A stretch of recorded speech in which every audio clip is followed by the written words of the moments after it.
Good morning and welcome to the second day of the Board of Psychology meeting here at the Wright Institute. And again, our thanks to the Wright Institute and to Dean Newman for facilitating our presence here. This is a really ideal space and it's fun to be in Berkeley. So the first item on the agenda today is item number 19, which is the presentation by the Association of State and Provincial Psychology Boards. Oh, I'm sorry. I always forget roll call on the second day. Okay. I'm predictable, if nothing else. Jason, could you please do roll call? Absolutely. Akwe Badu. Good morning. Present. Erickson. Present. Horn. Present. Jones. Present. Phillips. Apparently present. Okay, so we have two speakers joining us today from the Association of State and Provincial Psychology Boards. I'd like them to come forward and to perhaps introduce themselves in their respective positions with the organization. Dr. Siegel and I have met before on multiple occasions, so we welcome you here. Okay. Before the presentation starts, Dr. Horn? Thanks, Dr. Phillips. I'm not going to be able to be part of the presentation, and I just want everybody to know, and people in the public to know as well. I'm employed by ASPPB, and so I'm going to step out for this part of our agenda. Thank you very much, Dr. Horn.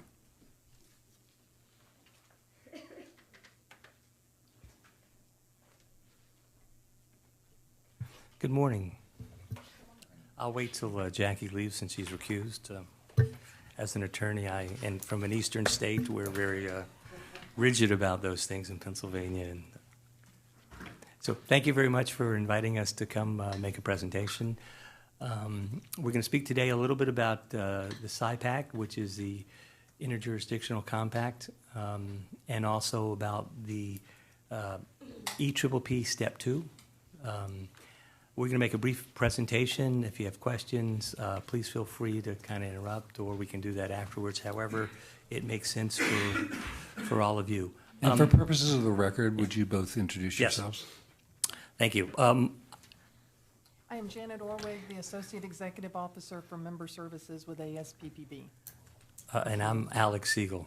I'm the Director of Professional Affairs with ASPPB, which is the Association of State and Provincial Psychology Boards. So thank you. Let me just tell you a 30-second blip about ASPPB for those of you who might not know who we are. We are the Association of State and Provincial Psychology Boards. We help states, territories, and provinces regulate the practice of psychology. We're not a guild organization like APA or the California Psych Association. We exist to help with mobility, portability of licensure, and the examination process for people to get licensed in North America. We have 64 members, all the states, territories, and provinces in the United States and Canada. And our job is to help be a resource for you to make your job easier if that's what you think would be helpful for you. So, for example, we have a model act, a model code of conduct, model regulations that, for example, Texas is sunsetting their laws and they're going through sunrise. And so they're looking at some of our documentation to see if that would be helpful to them in that process of going through sunset and sunrise. So we're here to assist member jurisdictions help you regulate the practice of psychology.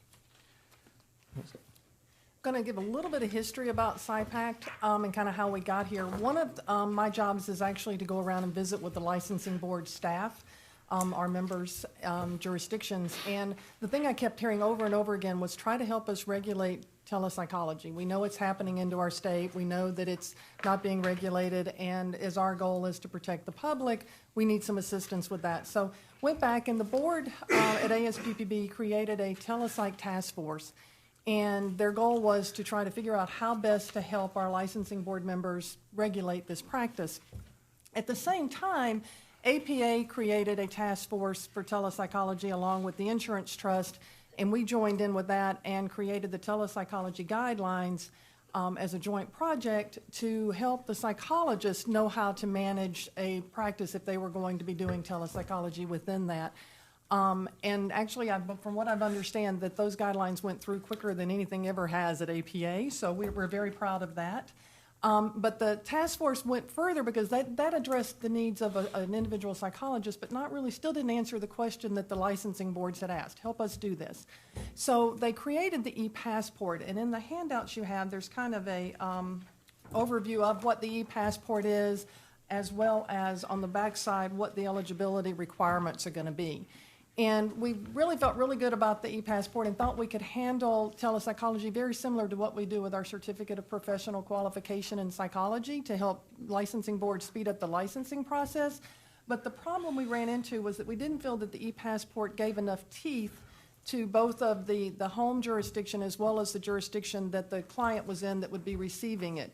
So we went back to the drawing board, and that's when the Interstate Compact came up. And what the Interstate Compact did that the e-passport alone didn't do was that it allowed the licensing boards to enter into a contract with each other as well as also created law, because the compact has to go through a legislative session and be approved as a bill and get to become a law in order to go forward.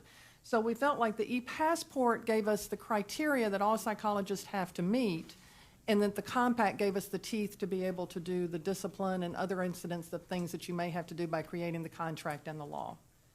So that's kind of how we got to the compact. And the reason why we chose the compact is state legislators and states understand compacts. All of us know about the driver's license compact. You're licensed in one jurisdiction. You can travel anywhere in the states without being licensed someplace else.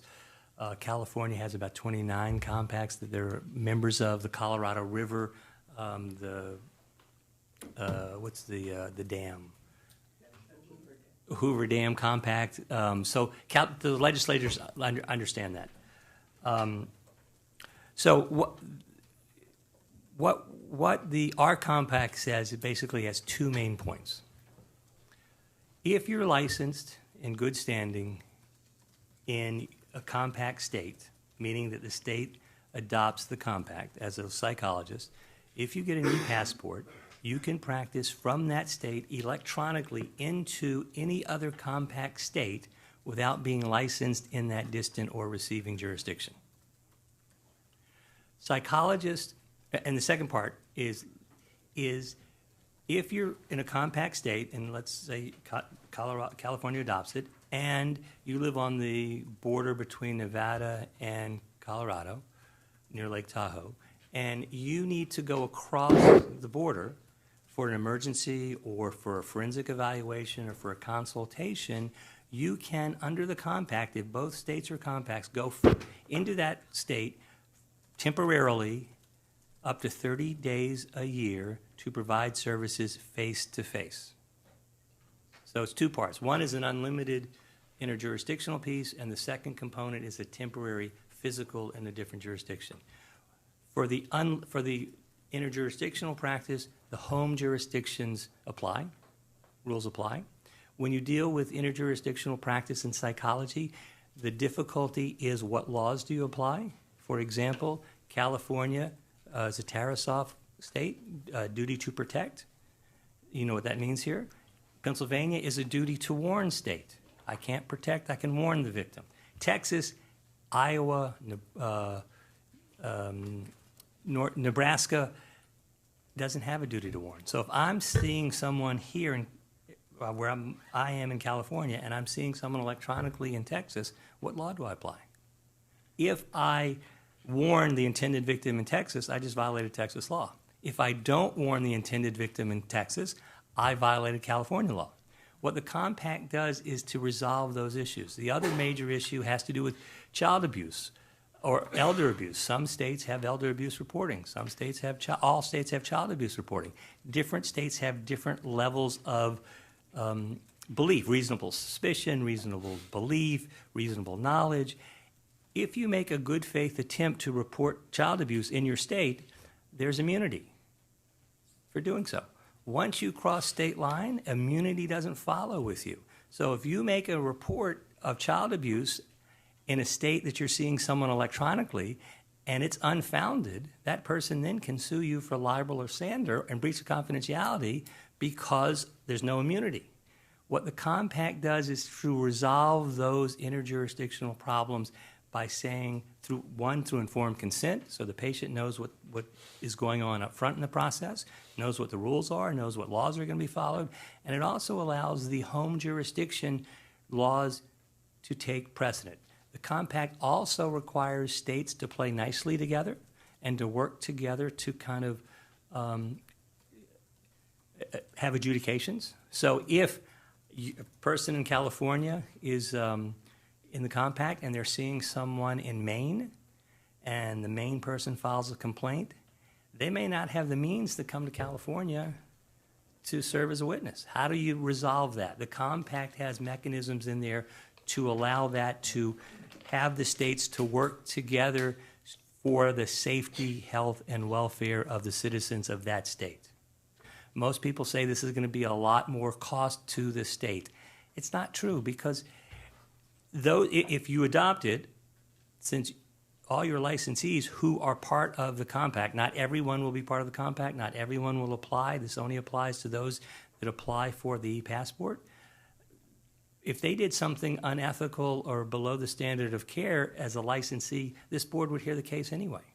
So the fact that they're doing it interjurisdictionally, it's not going to add you cost, it's not going to increase any of your adjudications or expenses because they're a licensee subject to the same laws of this board.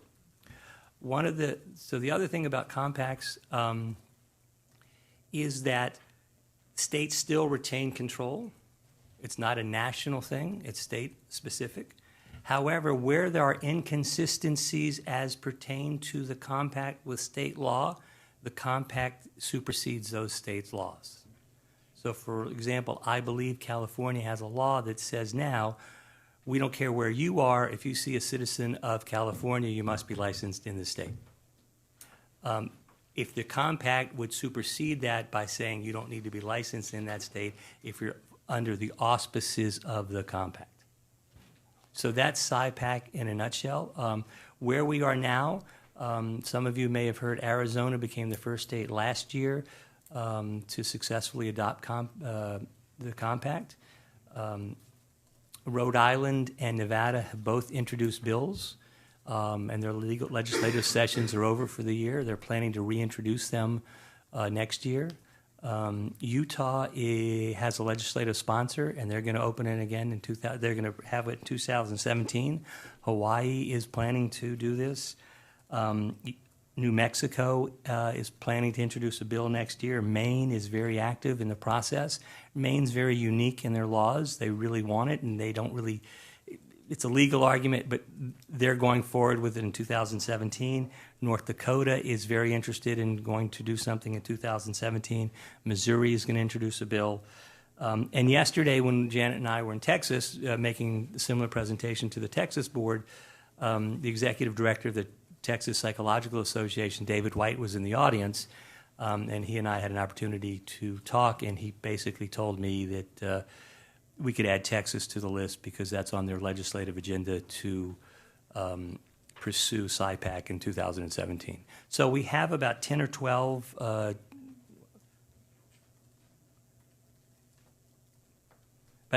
jurisdictions that plan to put this in the legislative process. The compact becomes effective or active once you have 7 states doing it. And then once that happens, the commission will be formed, and the commission is an independent agency. It's not part of ASPPB. The commission is made up of 1 member from each compact state to form the commission, and those commissioners will then develop the bylaws or the regulations to implement the compact. Much like California, you have a licensing act and then you have regulations to implement the act. That's how the compact will work. And so those commissioners will kind of put more teeth and the more details into the compact. They can't go beyond the scope of practice. They can't go beyond the 4 corners of the document. They have to only make regulations or bylaws to implement that. The last thing I will say is that you cannot practice into a jurisdiction beyond that scope of practice into that jurisdiction. So, For example, a New Mexican prescribing psychologist, if New Mexico is a compact state and they want to provide services into Nevada, a compact state, they cannot provide psychopharmacological services into Nevada because it's beyond the scope of the Practice Act in Nevada. That's the compact. I think one of the things I wanted to know was how Arizona it did go through their legislative session. It was a very interesting procedure watching, because this is kind of a new realm for ASPPB. So we were very fortunate to have actually Cindy Olvey and Dr. Bob Bohansky, which is a member of the Arizona board, kind of taking charge and doing this. And I actually can send y'all a link to the legislative testimony that they did, because I think they did a really good job of explaining kind of SCIPACT and how it fit into what their needs were in their state. Rather than take comments on SCIPACT right now, I'd prefer that we do the second presentation Okay. as well, and then we will go into. Okay. We should be aware of the fact that there is not a quorum present, because there are only 4 board members, and a quorum is 5 board members for us. So I'd prefer that we get all the information, and then we make it clear that we can ask questions and gather more information, but the board can take no action today relative to anything that you're proposing. Okay. Sure. I think you were. Yeah, I just wanted you, could you repeat the states that you mentioned, please? So Nevada, Utah, New Mexico, Maine, North Dakota, Missouri, Rhode Island. I didn't mention Georgia before, Hawaii, Texas. Wyoming is considering it, but I don't know that they've gotten to the point of where the other states are. Ohio is very much involved. The Ohio State Board of Psychology has endorsed SCIPACT as a board, thinking that it's a good idea, and another licensing board endorsed that. Missouri board has endorsed it, as well as the Nevada board. Right. Let me say one other thing about some things that ASPPB also does that I think is important. Not only do we help regulate the practice of psychology, ASPPB is also involved in a coalition of other licensing boards, like ASPPB, like medicine and nursing and social work and OT and PT and accounting and pharmacy. And so we formed a coalition of 15 of ASPPB-like organizations to help deal with the aftermath of the North Carolina Dental Board case. And so the coalition is actively involved in lobbying the federal government to make an amendment to the Local Government Administrative Act, which will then give some relief to all licensing boards in the United States as a result of the aftermath of the North Carolina Dental Board. So we're involved in not only psychology, but with licensing boards in general to kind of see, because we understand in some jurisdictions, for example, in Florida, the Attorney General wrote a letter saying that because of the North Carolina Dental Board, not only is the board liable for treble damages, each individual member is separately liable, and they're not under the auspices of the Government State Immunity Act. So that has kind of threatened a lot of licensing board members in Florida as to whether they want to continue to serve in that capacity if they can be sued personally. So we're kind of helping to do that. But let's switch gears to the EPPP2. So the EPPP Step 2. Most of you know about the EPPP now.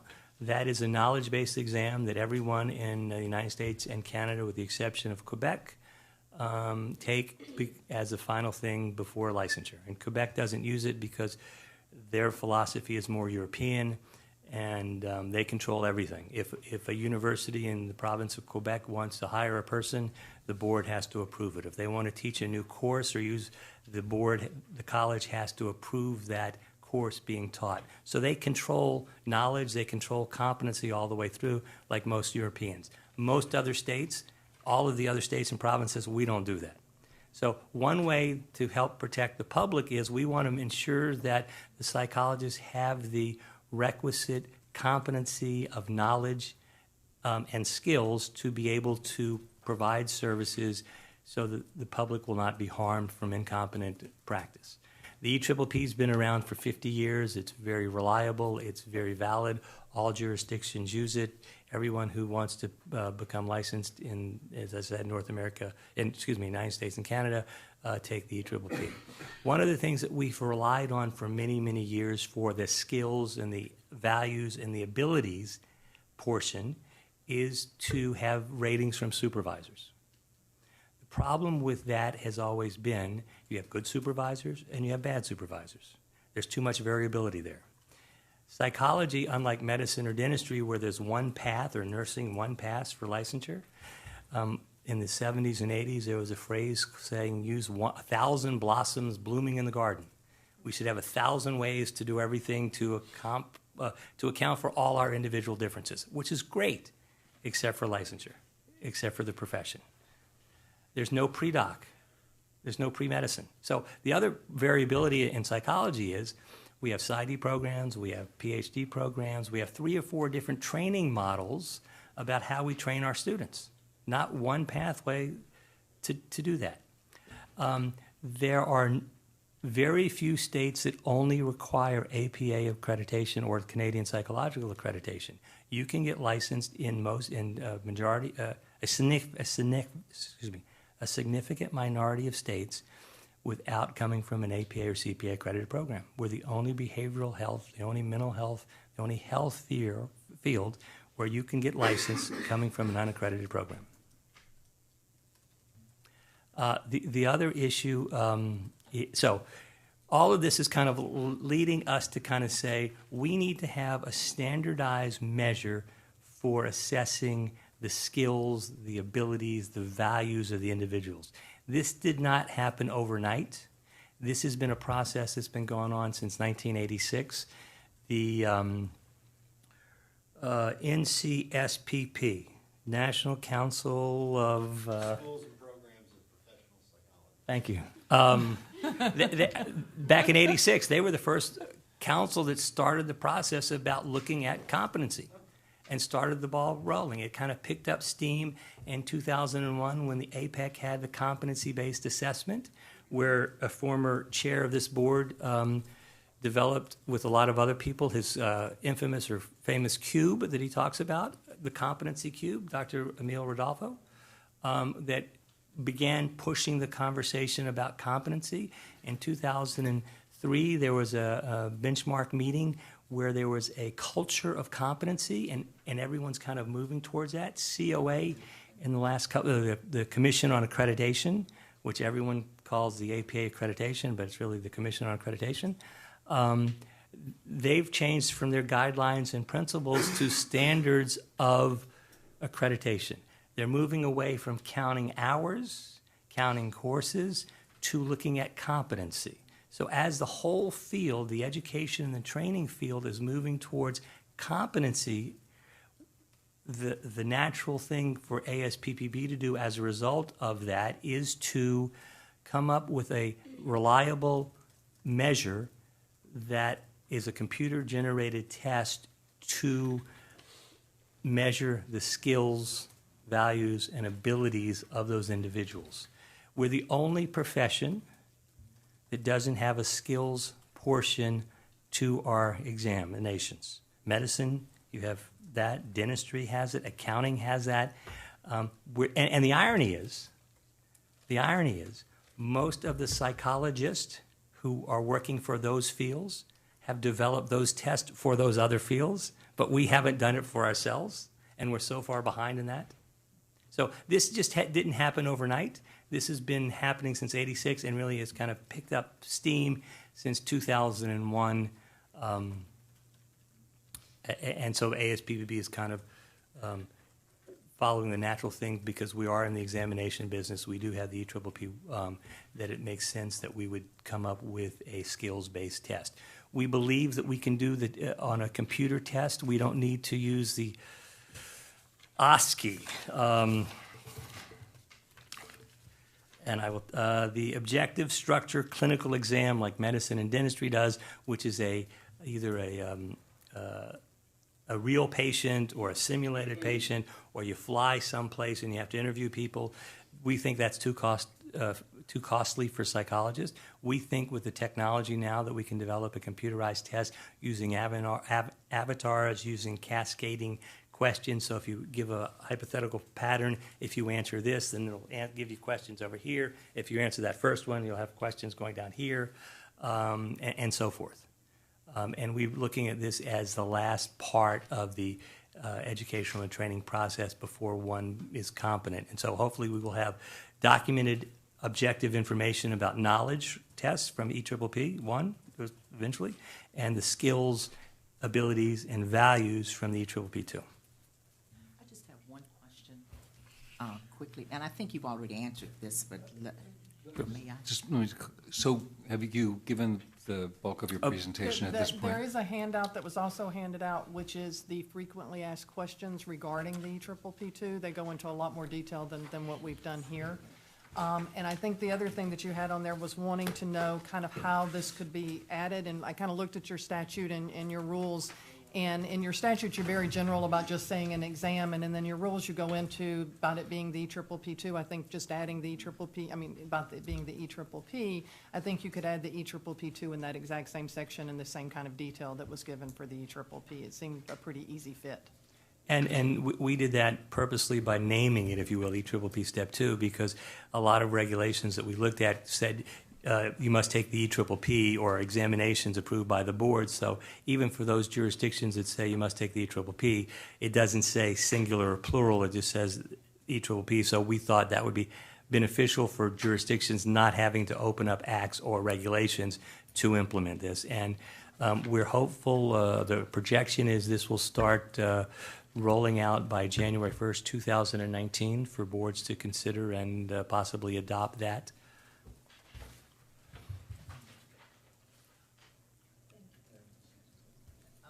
You had mentioned that Microphone.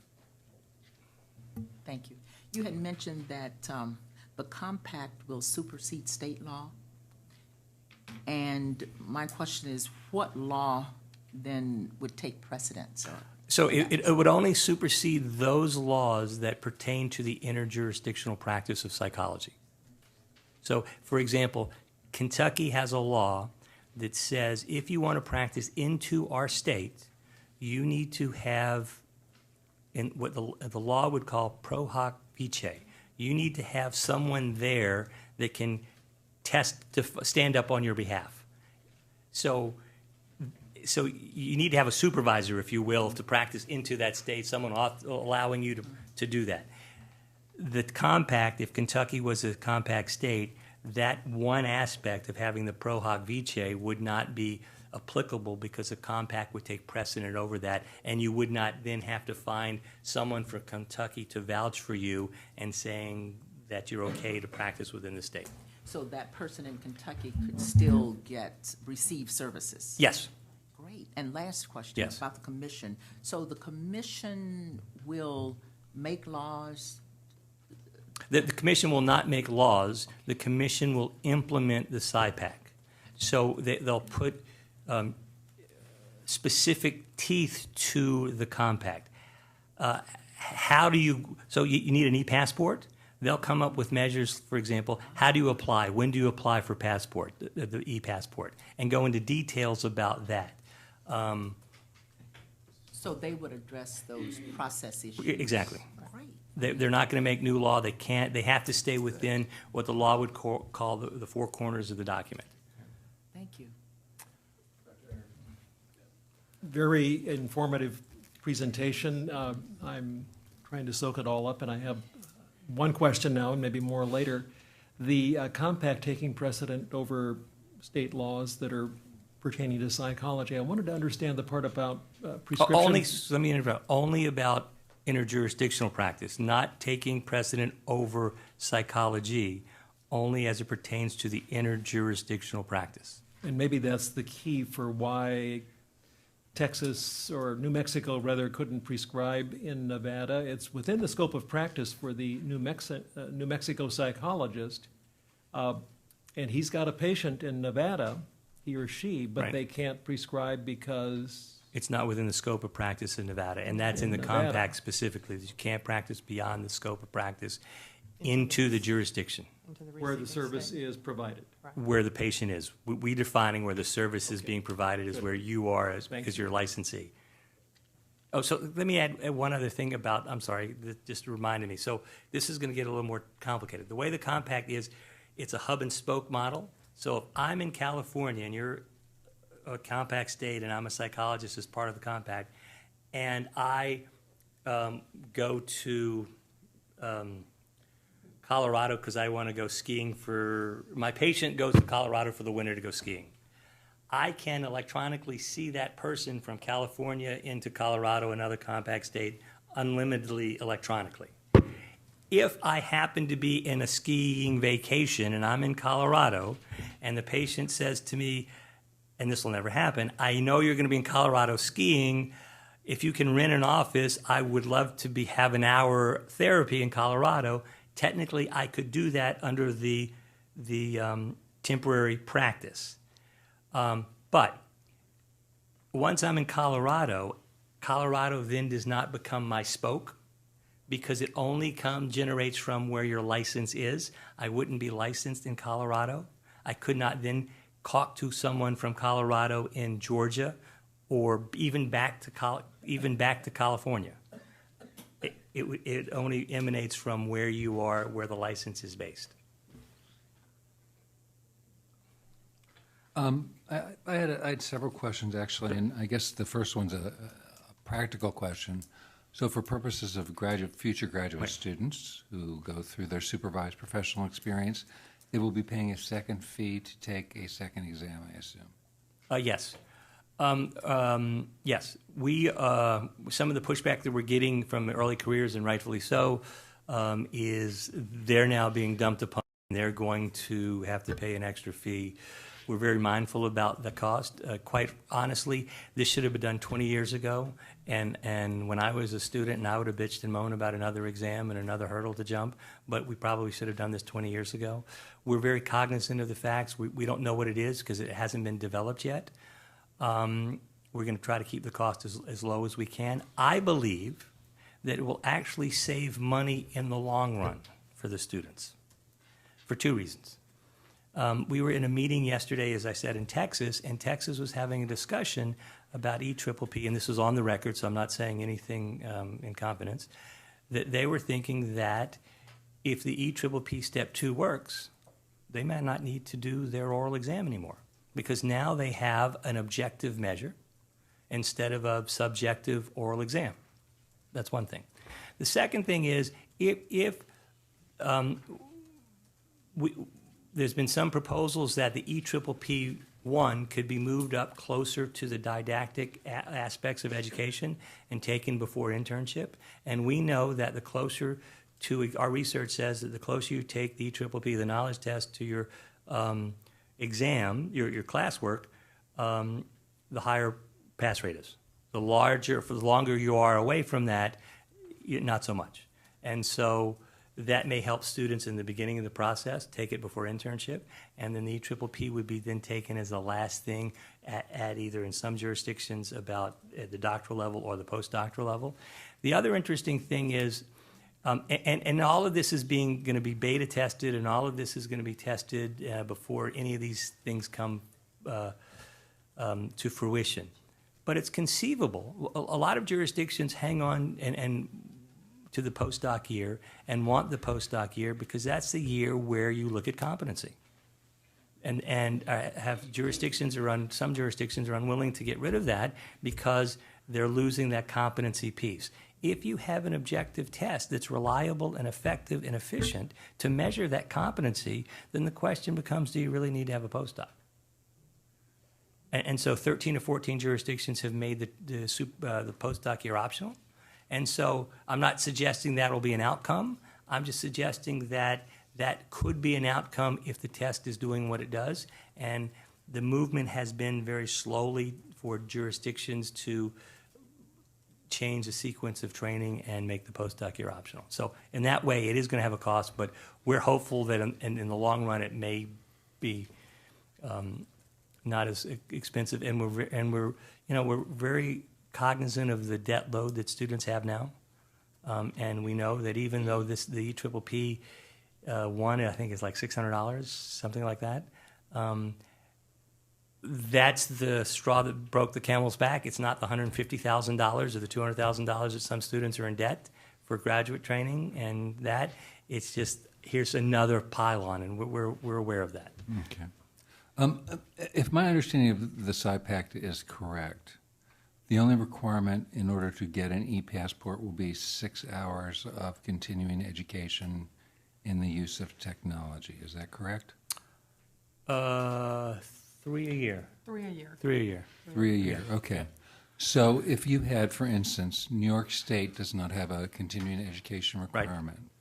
So we could have, if New York joined the SCIPACT and California joined the SCIPACT, we could have a New York practitioner with no continuing education requirements practicing with California residents, where we believe that continuing education is important to the maintenance of competence, or what is now becoming continuing professional development, as you well know. Right. So that is one hesitation I think some people will have about this particular proposal. So, 10 years ago, there were about 14, 15 jurisdictions that did not require CE. I believe it's 2, and it really only may be 1. Colorado has now. They do. They have 40 hours every 2 Okay, so there's really only one state that does not require CE in this country, and you picked it, New York. The rest of the states have some form of CE requirements. So you're right. If there was a doctoral level psychologist licensed in New York, they could come in and, under the compact, provide those services to a California resident without having CE. That's the only jurisdiction that does not require that. It's interesting, when I go around the country, I hear the question a little differently. So I hear from a lot of jurisdictions and saying, well, are we going to have to take the California folks who are doctoral level licensed but didn't go to a regionally accredited school, are we going to have to take those folks? And the answer, unfortunately, there is no, because they wouldn't qualify for the passport. But so they have their questions about California, and I can go through, every state has different questions. Georgia says, we're the greatest thing in the world. We require IO licensure and this and that. And if there's a licensed IO and they didn't go through our training, can they provide services? And the answer is yes. If they meet the criteria for the e-passport, you have to afford them the opportunity under the compact to do that. I understand that the EPPP2 will be aimed more at competency to practice as opposed to just a knowledge base in psychology.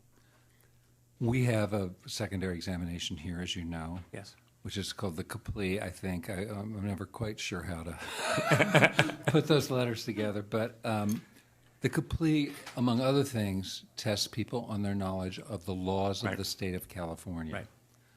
So I don't see how the EPPP2 is going to eliminate the need for California licensees. So we still probably would have that third exam, I'm assuming. Possibly. There will be some risk management, crisis intervention scenario questions to get to knowledge, get to skills, values, and abilities. But if you're looking for something specific to California law, you probably will still continue that. And most, for the EPPP, most states will still offer a jurisprudence exam.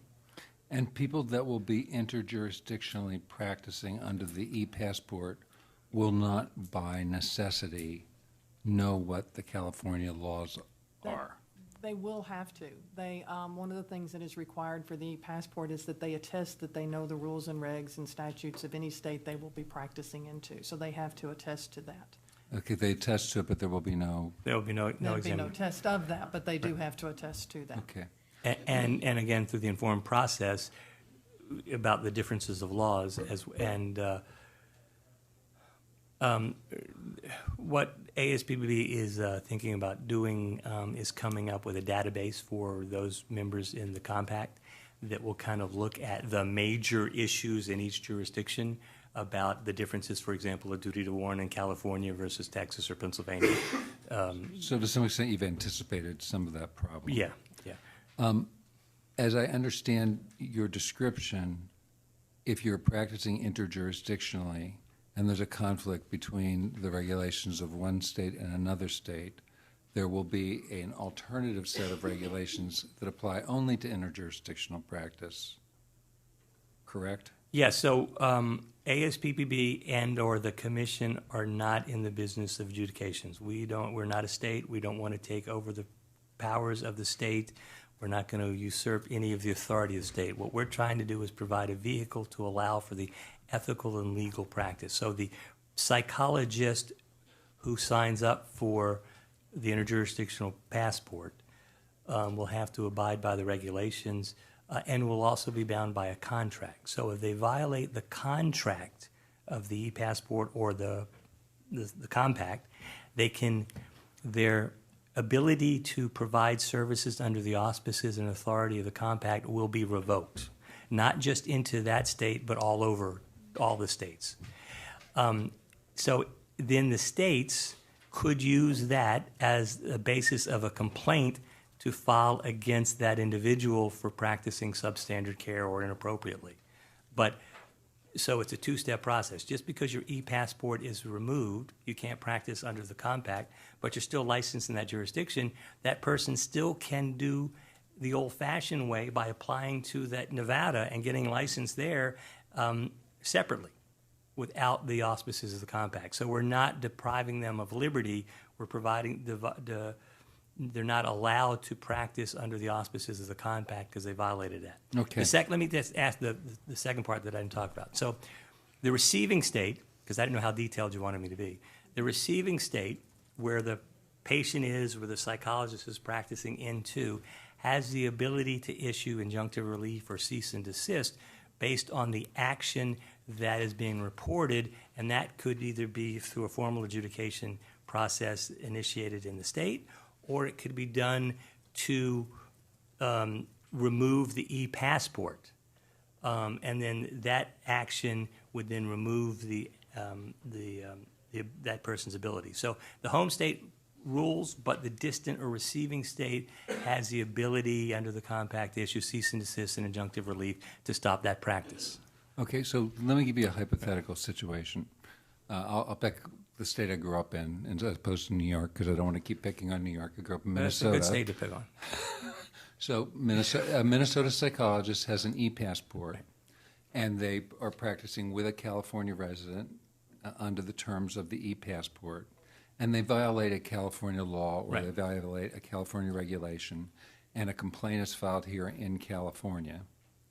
And we then decide to do whatever we do in terms of investigation and potentially discipline of that person, which we would have to report back to the non-governmental agency that will be created for purposes of the SCIPACT. Right. But we're doing that all on our own dime, right? Well, it depends. The answer is yes at this point. But so right now, the way things happen without the compact in your hypothetical, California may say, and I'm not speaking for you, but a lot of other jurisdictions would say that, and saying just because the patient's here, the psychologist is in Minnesota and licensed there, they're not a licensee here, do we really have jurisdiction over that matter? And they would punt it to Minnesota to hear it. Minnesota may say, well, that's great, the licensee's here, but the patient's in California, we really don't have jurisdiction over that because the patient's not a citizen of Minnesota. But that would be ceding That's the consumer protection of a California resident right. to another state.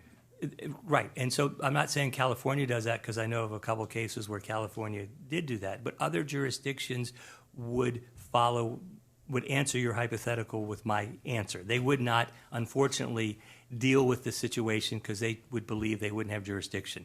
The compact allows that process for the states to work together to both have jurisdiction over the matter, so the distant jurisdiction could protect the citizens without the person being licensed in the state.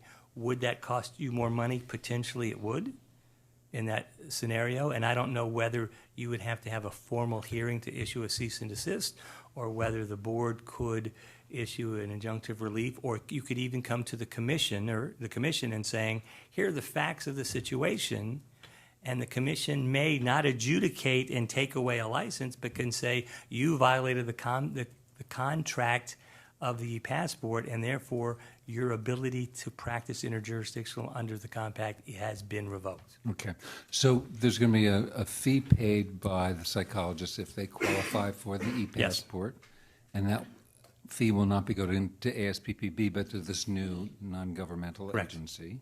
Correct. And as I understand it, none of that money will be then allocated out to any of the states that belong to the pact.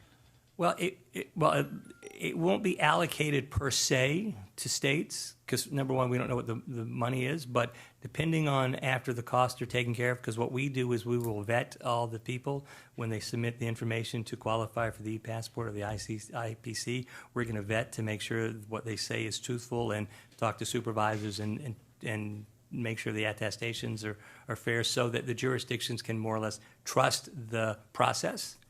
Rather than just having someone come in without that as it's done today. You probably have no clue how many people are practicing within your state interjurisdictionally legally. If you go to web therapy, you can see tens of thousands of people charging anywhere from 99 cents to $9.99 a minute for therapy. So we're trying to move from the Wild West. I had one other primary question I wanted to ask you. So, but let me just finish my thought. Okay, So, I'm sorry. So if there is money, then that money may be used to facilitate the adjudications. For example, maybe you buy video conferencing material so that the Montana or the California person can testify in Minnesota without having to fly and put out the expenses to go to Minnesota to have the hearing there. So there may be uses of that money to facilitate the compact. But not necessarily to reimburse the No. state, for instance, for the cost of the enforcement staff No. doing an investigation or proceeding with a licensing complaint here. No. Okay. And I just have one more question. I know you, Ms. Jones, you had a question, but, and that is, it's my understanding that the first 7 states that endorse this will constitute the initial governing body of Yes. the non-governmental agency? Right. Will they continue to be the primary states for governing it? No, so Every time one gets added, they get a representative added to the commission, so. So it's not going to be just a commission of 7 and No. everybody else kind of goes along with it? Okay. And they will elect their officers and handle it that way. But as everybody gets added on, they just get added to the commission. So the first 7 states will have the bite of the apple to write the regulations, the bylaws.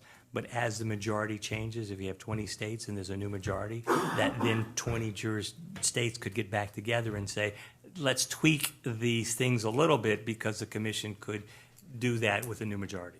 Okay.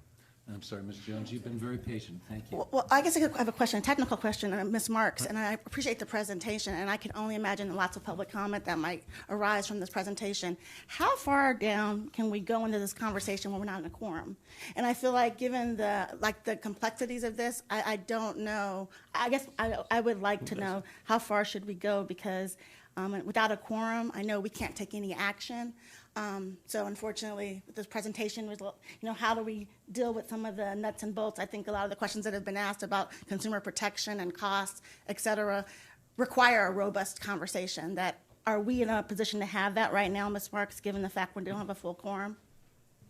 Well, the agenda is stated as just as a presentation, so I'd like to leave it as much of a presentation as possible. Dr. Horn is still, she hasn't left for the day, but we do technically not have a quorum.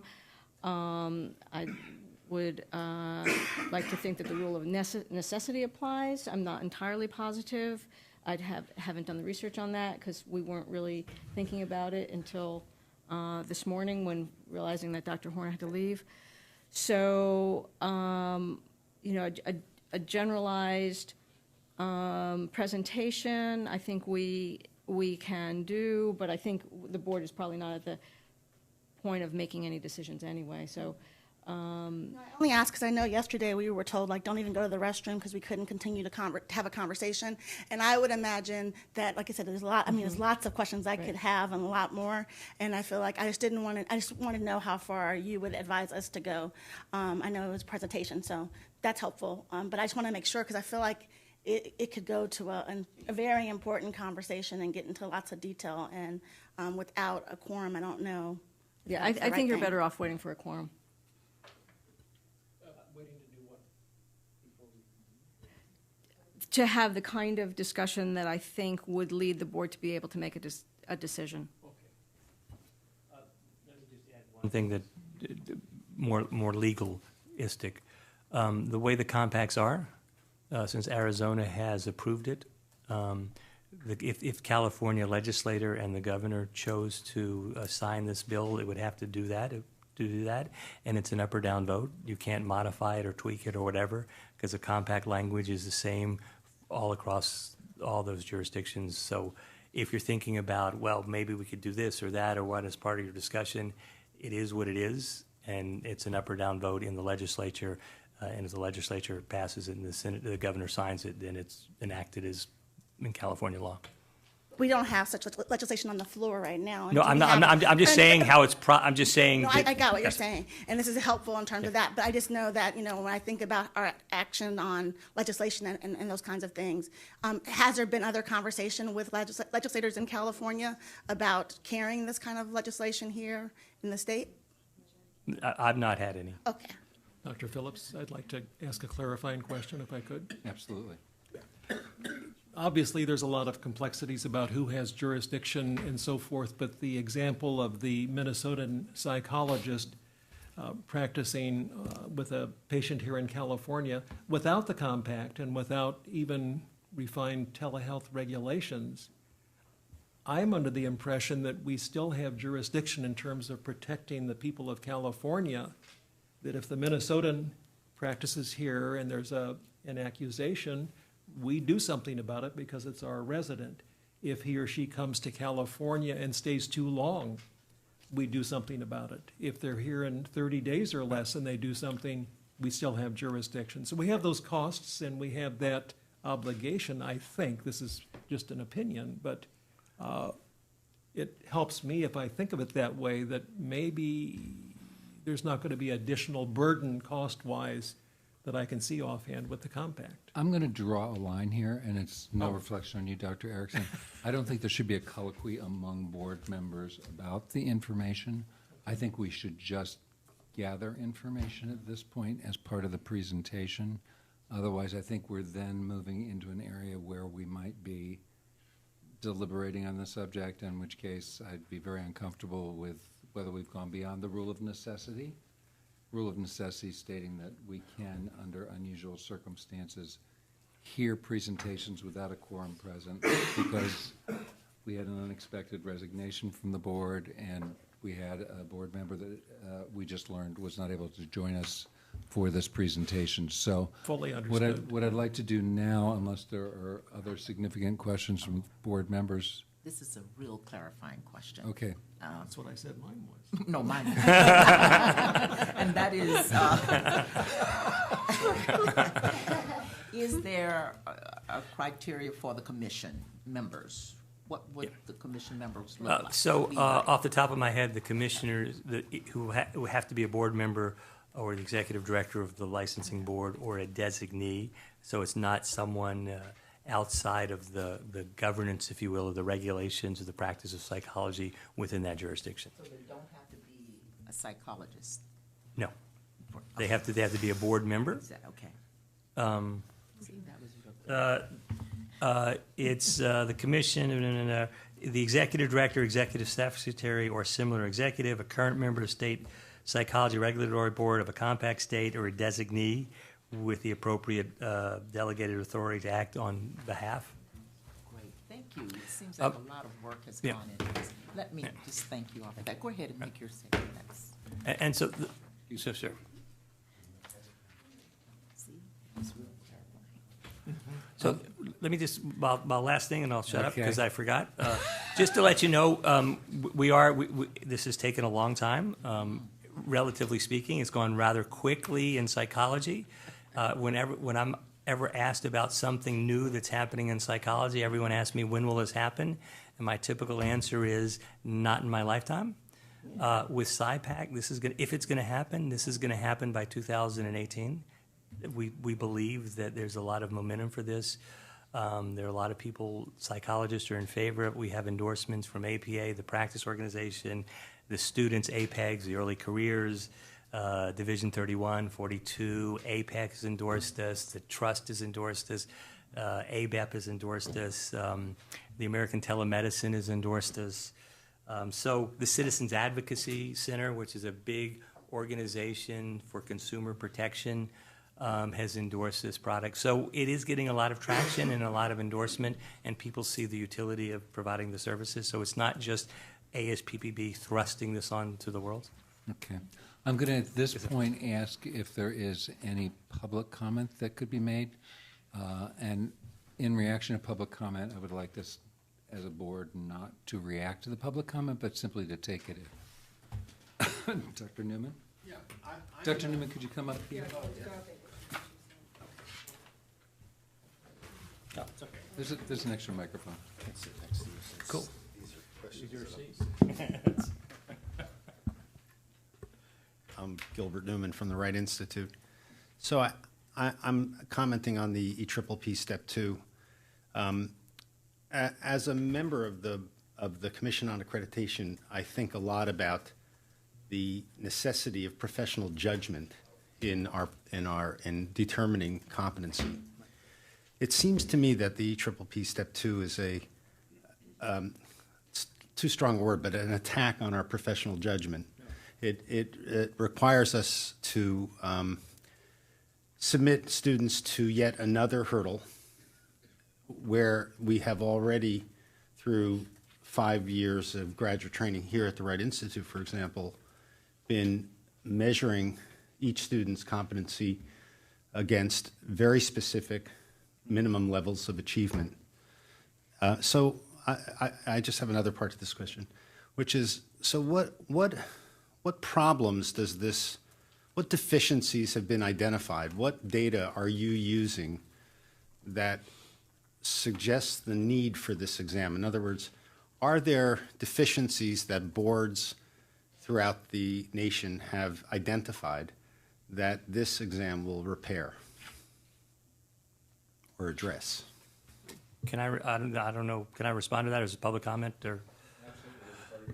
Okay, so there's no deficiencies. We've not seen an uptick in disciplinary actions by boards. I in no way mean to say that supervision, I didn't mean to denigrate supervision. Supervision is still hallmark. It's still essential in the practice of psychology. We rely on supervisors to provide that.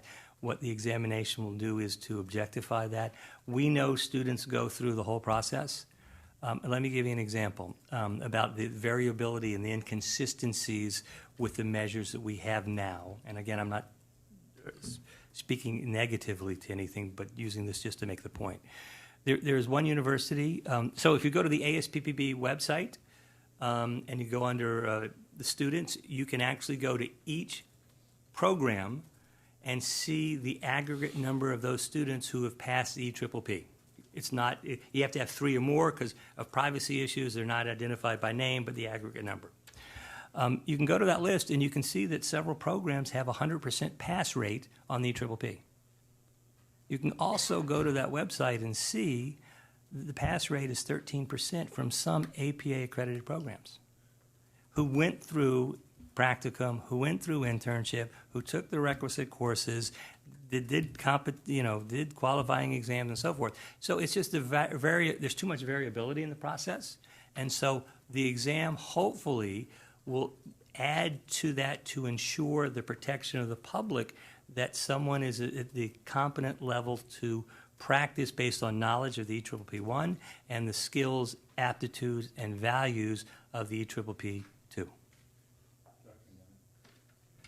Yeah, test taking is a skill itself. No question. And so the tests may be testing a skill that is not being taught in graduate programs. That's one thing I would say.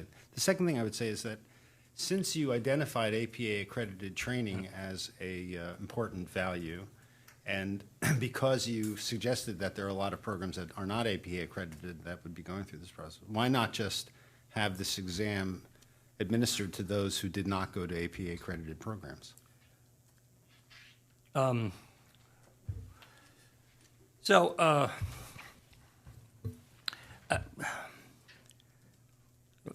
there's a lot of variability within the APA accreditation process. The APA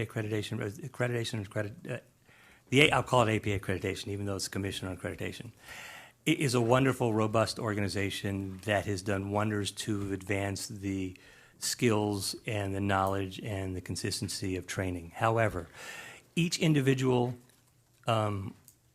licensing board looks at the individual and not the program. Liz Klonoff, psychologist from San Diego State, was former chair of the commission. She said something that was remarkable to me, that resonated with me. The regional accreditations ensures there's some minimum standards for the university and colleges. APA accreditation ensures there's some quality and standard for the clinical programs out there. The licensing boards assure that the individual is competent, whereas CPA focuses on the programs, not the individuals. When I was chair of Pennsylvania, a licensing board, there were several individuals who were from APA accredited programs that completed their internship after they received their doctorate by 3 or 4 months. So you would say, how could that be? Because you need to complete everything before you received your piece of paper.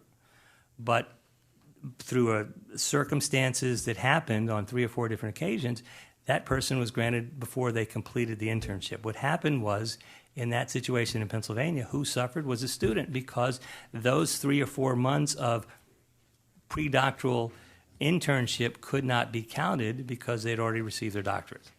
So licensing boards focus on the individual, and so by working with the regional accreditation, the accreditation body, United States and Canada, and licensing boards, there's a whole way to protect the public from the university, college, to the program, to the individual, so the public is better protected. I'd like to ask at this time if there's any other public comment. Dr. Linda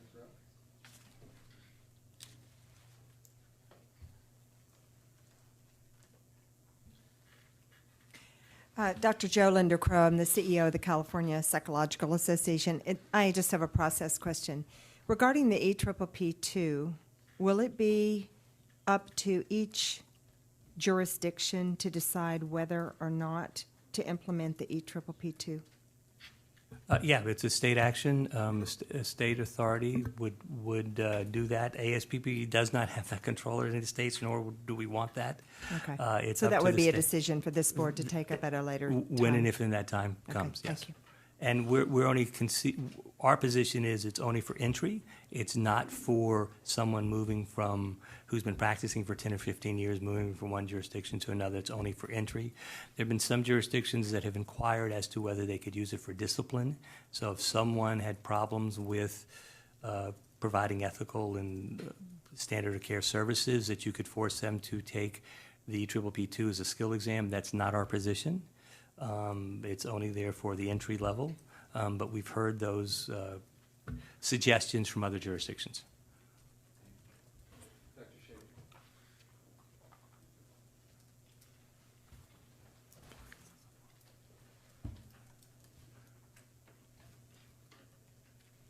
Hello. Hi.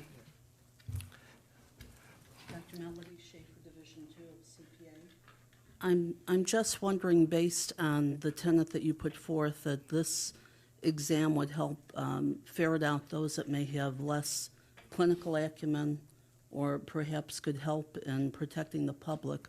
I'm wondering if any data has been collected to support that belief, such as maybe like beta testing it within a cadre of students that have passed the APPP, and then looking at projecting forward, or a trajectory rather, as to whether they have less citations against them, complaints, et cetera. Pardon me, I know very little about this area, but I'll tell you what I know. And when you look at examinations for licensure, they're content validity as opposed to predictive validity. You're looking at a selection score. Most of the people are going to be around the 500 pass point, which is what the recommended pass point is. The fact that someone does 800 versus 500 doesn't mean they're more knowledgeable than the person at 500 because it's a selection content validity exam. And if you look at the APA standards and education testing, they will say this is the appropriate way to do licensing exams. When you get to predictive validity, it's really difficult to do examinations for predictive validity, and I think unethical, and boards would go crazy over it. To do a study, you'd have to admit people that are competent and have passed the EPPP to practice. You'd also have to allow people that fail the EPPP and are incompetent and give them a license and go out 5 or 6 years and see where they are in that process and measure it against some criteria, which is unethical and illegal in my opinion. So it's very difficult to do that. The second thing with predictive validity, when you have selection exams, yes or no, 500 yes or no, predictive validity doesn't do that. Having said that though, how you go about doing this is coming up with a practice analysis or a job analysis. The ETTT every 8 to 10 years has a practice analysis where we interview psychologists that are practicing, students that are in training councils, people, and getting what the field considers is the essential aspects of the practice of psychology. And so after each one of those practice analyses, the 8 domains of the exam are tweaked a little bit based on where the profession is in terms of that practice or job analysis. And we're now conducting that practice or job analysis now, looking to see how that will evolve into the skills needed for the entry-level practice for the field. So we're in the process of gathering that information now, and hopefully that will be completed within the year. And next year, we will begin to start writing questions for that examination process, and we will have I think about 150 people have already signed up to write questions. That will be vetted. It'll go through examination criteria. The exam committee will look at it. The test vendor, who we use, also does skills tests for a lot of other professional organizations and societies. So all of that process will kind of help ensure, hopefully, that the test is reliable and valid. And then you're going to beta test the test to make sure that it does what it does at the end. So there is statistics. Sure. No, I understand what you're saying. I'm just concerned that before as the other doctor stated, that before we kind of promulgate the use of such a test and the additional burden on our students, again, what you're saying is there is no formidable data that would support the tenet that this would in any way create a scenario where students would be screened out for those that may be more of a risk to the public. We don't know that yet. We don't know that. That's the belief upon which you're developing this, but we don't have data to support that it actually would do that. If the data doesn't support that, the test isn't going forward. If the data supports that, then you can rely on the data that it does, in fact, say what it says it's going to do. And the other thing in terms of what you and Gil talked about in terms of one of the reasons why we're working so hard with the clinical councils is we don't want to be ahead of this. We don't want to have an examination where the students don't know what it is and they're not being trained for that exam and understand what that process is. So the whole education and training community has kind of been marching together and working together that we're all in the same thing. So when and if this does happen, the students will have the requisite knowledge and skills in being taught at universities and programs to be able to do that. Can I have just one thing? I gotta go. One final comment, and then we're going to conclude this presentation. As Alex mentioned, the job task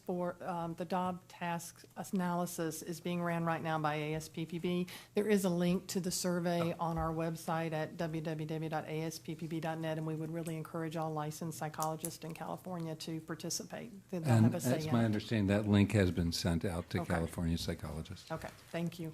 Thank you very much for your presentation. I appreciate it. Very helpful. Thank you. We are going to actually be taking some agenda items one agenda item out of order, which would be agenda item number 21 will be the next agenda item. We have representatives from the medical board here today to present on some recent legislation in order to give them adequate time to prepare their electronic equipment. That we are going to take a 5-minute break, but was there comments you wanted to make first? Yeah, I just want to say to the people that are leaving that we really appreciate this presentation, and I feel like we have really tried to be, as a board, to be responsive. So the licensed members that are watching, that are in this room, I just want to clarify that it wasn't an effort to shut down conversation about the quorum issue. I think this is a very important issue, and I feel like we're not really able to have a full-out conversation. I feel like Dr. Jolinder Crow mentioned a comment about the board being able to make a decision about using a test or not, and so I do feel like our arms are tied, and I feel like it's just important to state that as a board member, and I think my colleagues agree with me, but I just don't want us to not go out without saying that, because I do know that we have tried to be really thoughtful in our conversation. So it does feel a little uncomfortable and a little challenging that we could not have a strong conversation today, because this is a lot of information. So thank you, Dr. Phillips, for letting me just say that, because I just feel like that should be on the record. And it is our intention, obviously, to revisit this subject when we can have a board discussion. That's helpful to hear. And I apologize, there was an unfortunate confluence of events with a last-minute resignation of board members and a last-minute advice to Dr. Horn, and realization that we would lose a quorum. So I do need to take a better look and talk with our ethics officer about what the impact is, and then we can move forward with a lot more confidence. And we were also trying to be sensitive to the fact that the representatives of ASPPB had flown a great distance in order to be able to come and make this presentation, and we wanted to have the benefit of the information while they were available. So why don't we now take a 5-minute break, and then we will return and go to agenda item number 21. Dr. Phillips, I just want to say we are.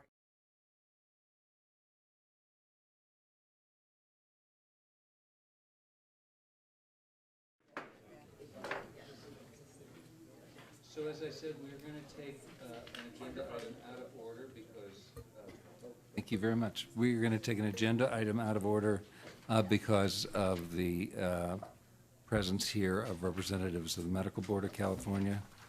And I'm going to ask Ms. Sorek to formally introduce our speakers. Thank you, Dr. Phillips. At our May meeting, we had a public comment that inquired about the bill, the End of Life Option Act, which was AB X215. This was something that would implement changes to end-of-life options for individuals that met certain criteria. We had the public comment, and we committed to bringing about some information that would help resolve any questions or issues that our licensees might have. So we invited Medical Board of California. So today we have Kim Kirkmeyer, who's the executive director, and Jennifer Smoes, who's the policy manager? Chief of Legislation. Chief of Legislation, thank you, to come and speak to us today about this bill. So thank you very much for coming. Ms. Sorek, before they begin, can we tell people if they want to be able to see, they can come up to see the presentation? I know we have people in that last row that are students, in fact, that are here to see public policy and how it works.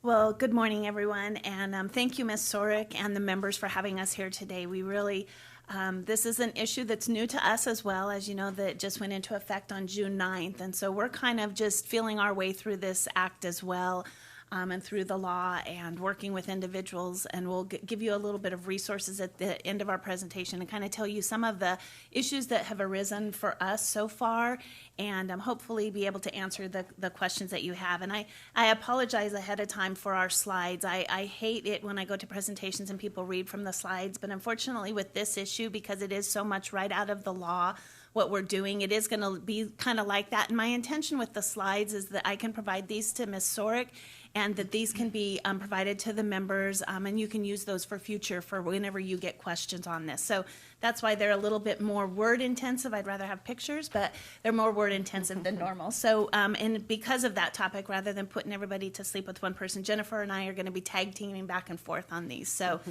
just to give you a little intro on that, forewarning. Okay, so other states with aid and dying authorization, and it's included the year that it kind of became effective. So Oregon, Washington, Montana, Vermont, and recently, like Kim said, in California. So we recently had a presentation from Dr. Grube, who actually is a prior medical board member in Oregon. And he also was actually an individual who is a representative of Compassion and Choices as well.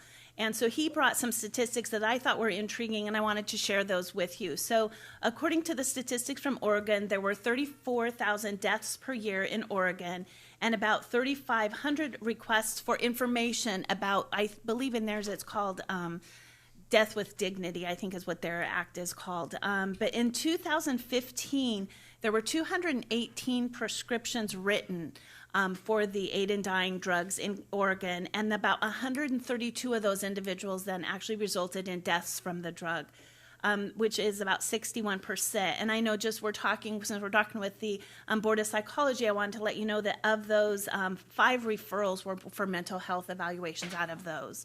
In 2014, you can see there was about 67% of the individuals who received the prescriptions actually went forward with it. And overall, since 1997, they're actually the longest board, as Ms. Samo said, of having this law in their state. Actually, 64% of the individuals for the overall prescriptions have actually resulted in deaths, according to this law. Okay, and so just for a brief synopsis of the act, this bill allows an individual who is an adult with the capacity to make medical decisions and with a terminal disease to make a request to receive a prescription for an aid in dying drug, but there's very specific conditions that have to be met. So the individual's attending physician has to have diagnosed the individual with a terminal disease. The individual has to voluntarily express that they wish to receive a prescription for that aid in dying drug. The individual has to be a resident of California and able to establish residency. The individual has to document his or her request pursuant to the requirements in this bill. The individual has to have the physical and mental ability to self-administer the aid in dying drug. And the person is not considered a qualified individual solely because of age or disability. So the request for the prescription shall be made solely and directly by the individual diagnosed with a terminal disease and can't be made by anyone else on behalf of the patient. And that includes through power of attorney and advanced healthcare directive, etc. So just a little bit about the requirements, because there are actually requirements on multiple individuals, from the patient to the 2 physicians that are going to be involved, which is the attending and consulting physician, as well as the mental health specialist that could be a referral to that individual. And all of these individuals have specific roles that have to be followed. Jennifer and I have done a lot of legislation, and over the time I've been involved with a board under the Department of Consumer Affairs, which is a long time. I don't think I've ever seen a bill that's been so prescriptive to say exactly what has to be followed and the steps that need to be followed, and actually in a bill, rather in the law now, rather than in regulation. So it's actually one that's pretty easy for the boards to implement because it is very specific.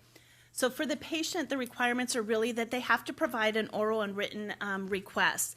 And they have to provide 2 oral requests, and they have to be at least 15 days apart.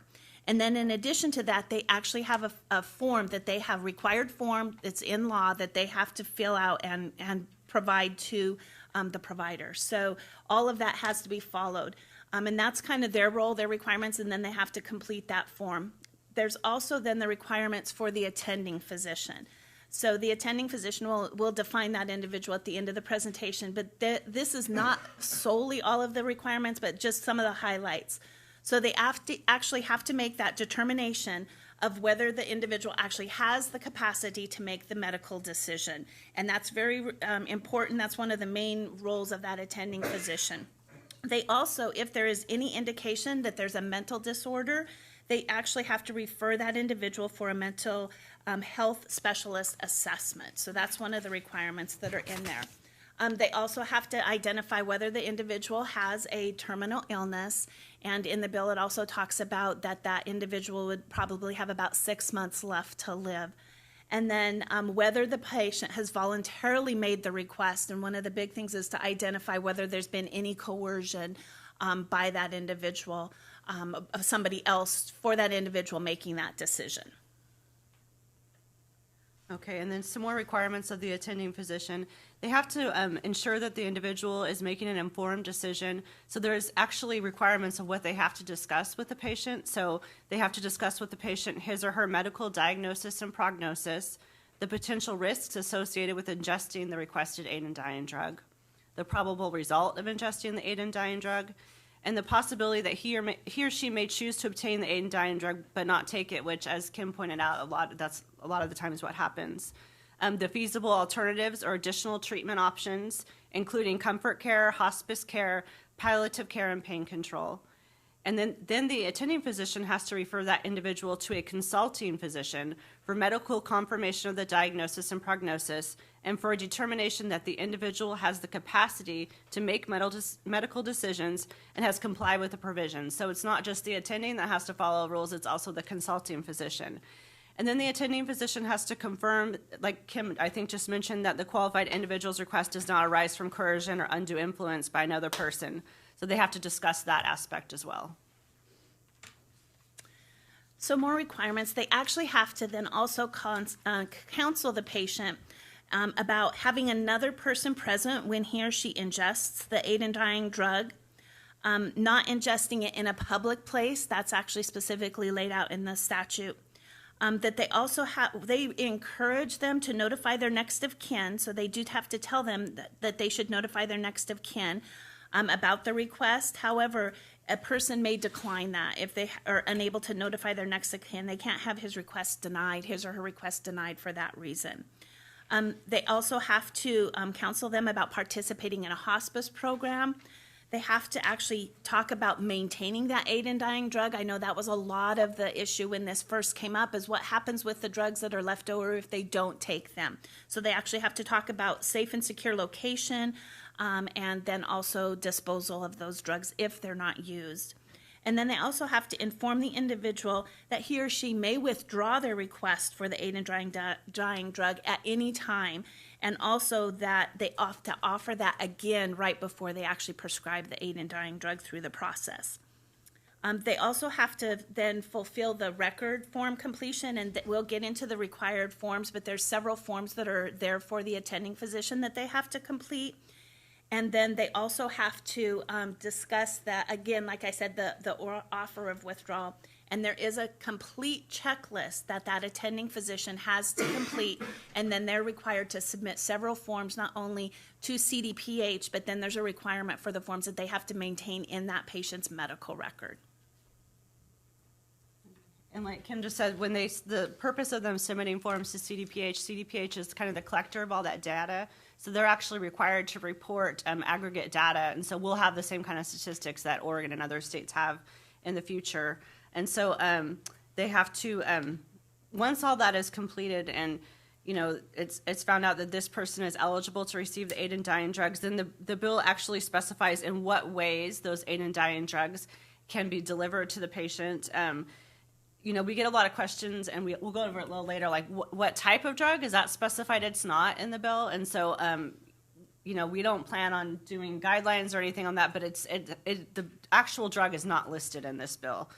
However, there is, according to the professionals that we've spoken with, there really only is one drug in California that's being used, and that's secobarbital. And it's actually has to be ingested by actually breaking up the tablets, for the most part, breaking up about 100 tablets and putting them into a drink, and then that's the drink that the individual partakes. Okay, so the consulting physician requirements, and we'll go over the definitions in a little bit later, but the consulting physician, one important thing, and we've been getting questions on, is the consulting physician actually has to be independent from the attending physician.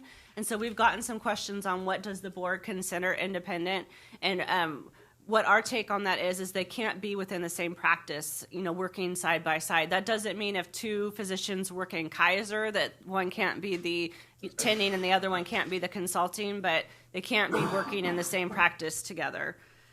So the consulting physician has to examine the patient and his or her medical records and confirm the attending physician diagnosis and prognosis, and like I said, determine the patient's that they have the capacity to make medical decisions.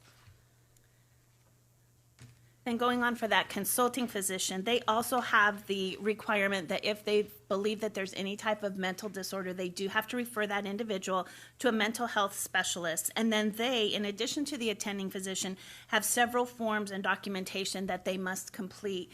There's actually a consulting physician form that has to be completed. And then again, they'll maintain those forms and also submit them to the attending physician. So they have to give those forms to the attending physician. So then the mental health specialist, so there's a role in here as well and very laid out in the law about what they must do. And so this individual must examine the patient and his or her relevant medical records. Then they also have to, again, determine that the individual has the mental capacity to make a medical decision. And again, they're another look to make sure that that individual is acting voluntarily in order to make an informed decision. Then they also have to determine that the individual is not suffering from any impaired judgment due to a mental disorder, and they have to fulfill the record documentation. So again, they also have records that they have to maintain. And I know one thing, because of just what we're speaking, it's what does this look like? Whoops, let me just go forward. So what does this look like? In our discussion, it's the same standard of care that you would follow for any other patient that comes into your office. It's kind of the same evaluation as a medical or financial conservatorship that you're looking at. And again, you're determining whether that individual has the mental health capable of making an informed decision. So this shouldn't be taking any differently than any other individual that walks in your door when you're making those decisions. And so like Ms. Kirkmeyer said, this bill is very specific. The actual forms are in the bill. And so when we were working on the forms and with CDPH, it was basically a matter of importing them from the bill and putting them on our website, and in some cases making them fillable and making them easier. But it was very easy to implement because it was very specific. The actual forms were actually in the law. So the required forms are the first thing that has to happen is the patient has to fill a request for the aid in dying drug, and that kind of starts that process. And there's also some requirements that, if a patient needs an interpreter has to fill out a declaration, and that needs to be included with the request. The attending physician has to fill out the checklist and compliance form, and then also once they receive the form from the consulting physician, that needs to be sent to Department of Public Health 30 days prior to writing the prescription. And the final attestation for aid in dying drug, the attending physician provides this form to the patient when the drug is prescribed, and the patient is supposed to complete that within 48 hours prior to ingesting the drug. And then after the physician gets that, the attending physician fills a follow-up form within 30 days after the patient ingests the drug. And all those forms not only go to CDPH for statistic purposes, but all of those forms also need to be in the patient's medical records, and so that there's adequate and accurate records, and all these forms are actually included in that patient's medical records. And then the law requires, I know there was some questions to the medical board as to whether we were going to change these forms, because it states in there if any changes are needed in the forms, that is the responsibility of the medical board. So obviously, since the forms seemed appropriate for us right now, we're not making any changes to them. We're using the ones that are currently in the law. But if we find maybe through either the California Department of Public Health or through physicians as they walk through this that changes need to be made, then we'll have to go through the regulatory process to make changes to any of those forms. And one more thing, all of the forms are on our website and CDPH's website. So we include links to CDPH's forms, and they include links to our forms. So some of the important parts of the bill are the definitions, and this is really where I think as an enforcement body that some of the bigger concerns are going to be brought to the medical board and possibly even to other boards. So what does an attending physician mean? And this actually from the law states that the physician who has the primary responsibility for the health care of an individual and treatment of the individual's terminal disease. Now, when we've talked about this amongst staff, we know that that could be for one patient that's going through palliative care. You might actually have 4 individuals in your care that could probably meet this definition, because you could have your oncologist, you could have your surgeon, you could have your primary care individual. You'd have multiple individuals who are actually primary in the area that they are working with you on at the end of your life.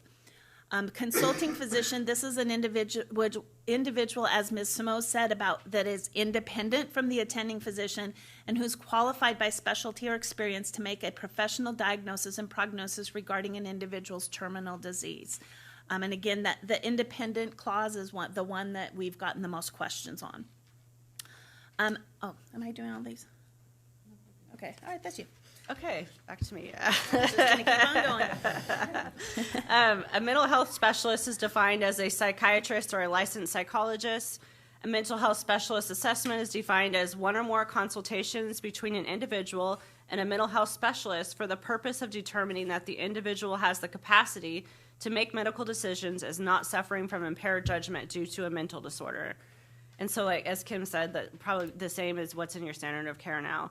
And then actually the capacity to make medical decisions is also defined, and it means in the opinion of the individual's attending physician, consulting physician, psychiatrist, or psychologist, pursuant to Section 4609 of the Probate Code, the individual has the ability to understand the nature and consequences of a healthcare decision, the ability to understand its significant benefits, risks, and alternatives, and the ability to make and communicate an informed decision to healthcare providers. So all those definitions are straight out of the bill, and a lot of people have been asking us, so are you going to issue guidelines or anything like that? And we're really like, we don't need to. This bill is so specific that we are basically just pointing back to the law, and anything on our website basically just points back to the law on this bill. And then there's some other caveats at the end of the bill, and one of the biggest ones to me is that any of the individuals that are involved in this role, they cannot be related to the individual by blood, marriage, registered domestic partnership, adoption, or entitled to a portion of the individual's estate upon death. Which, again, like I said, when they wrote this bill, they really thought of everything, in our opinion, our humble opinion, in looking at this bill. There is a large section about the option for participants in this, and I'm talking about the health professions when I'm talking about this. So an individual it's not required just because you're a physician or a psychologist that you have to participate. It is up to you as to whether you want to ever participate in this law. And in addition to that, there's a lot of requirements in the law about employers. So you can actually, and some hospitals have chosen to do this, they have actually stated that we will not be participating in the End of Life Option Act, nor can any of our employees. And that is actually okay, and it's allowed in the law for them to be able to say that. You can opt in or opt out for it. The other thing that there's a large section is for immunities. And basically, if a healthcare provider is involved in this, just because they're involved in this act and involved in an individual being prescribed aid in dying drugs, there are civil, administrative, and those type of liabilities where action can't be taken against that individual just for the sole basis that they were involved in the death of the patient. However, if they weren't following the standard of care or they weren't following all of the laws and the requirements upon them, then that would be something where the board, any of the boards could take action against the individual. And next, we just have some resources. Like I said, CDPH and our website does have all of the forms, has information on the End of Life Act.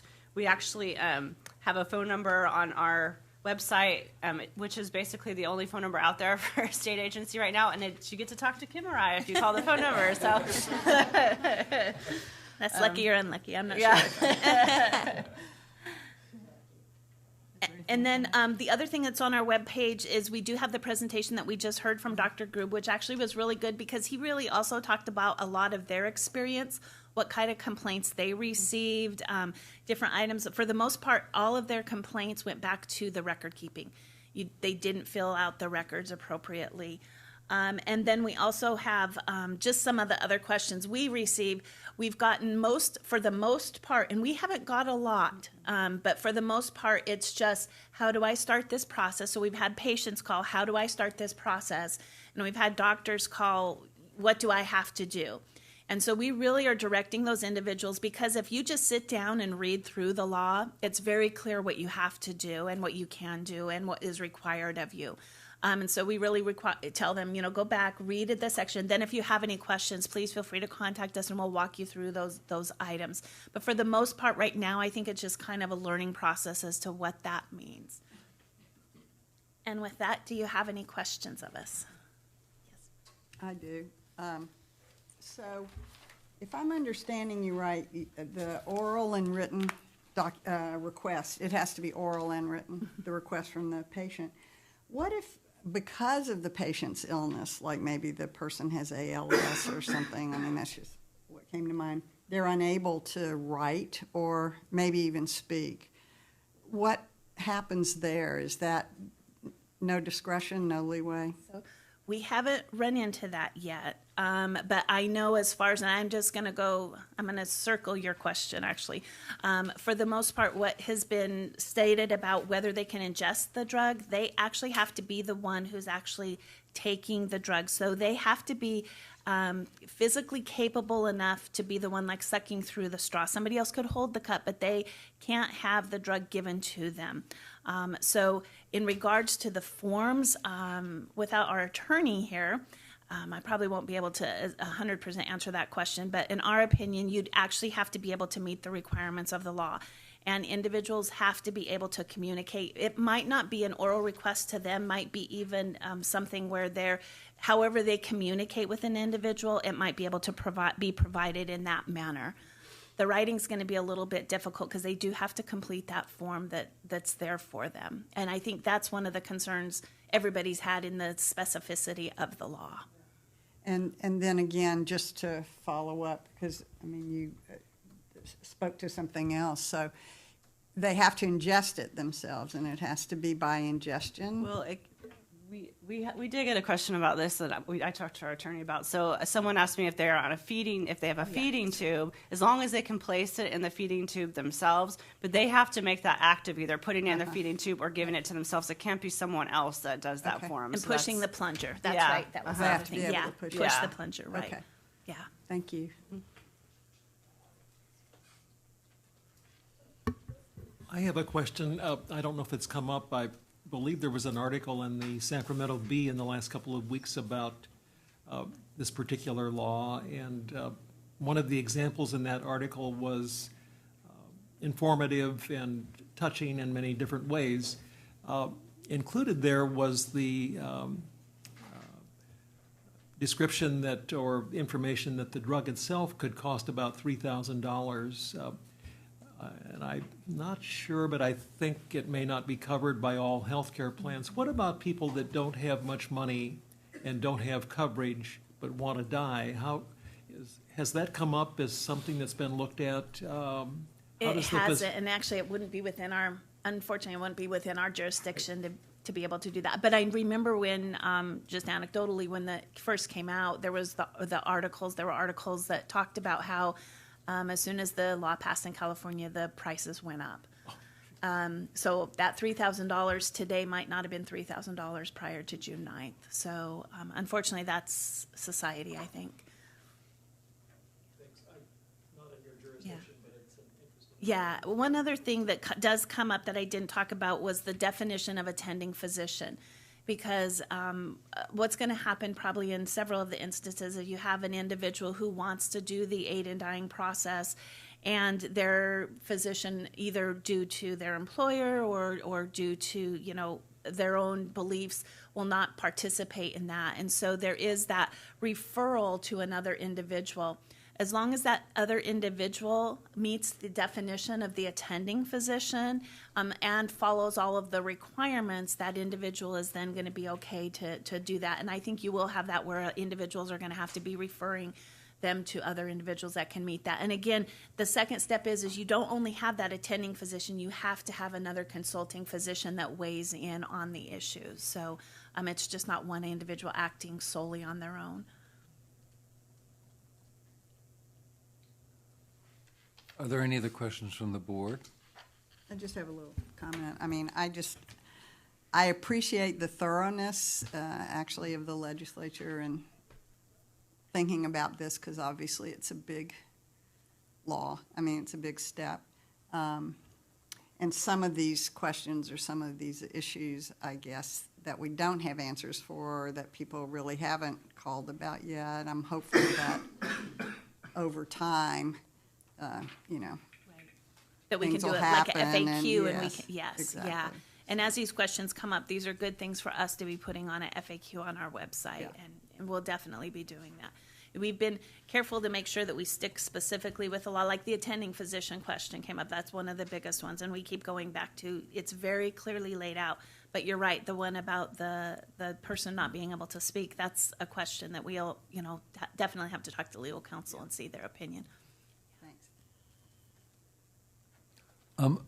Is there any public comment? Dr. Linda Crow?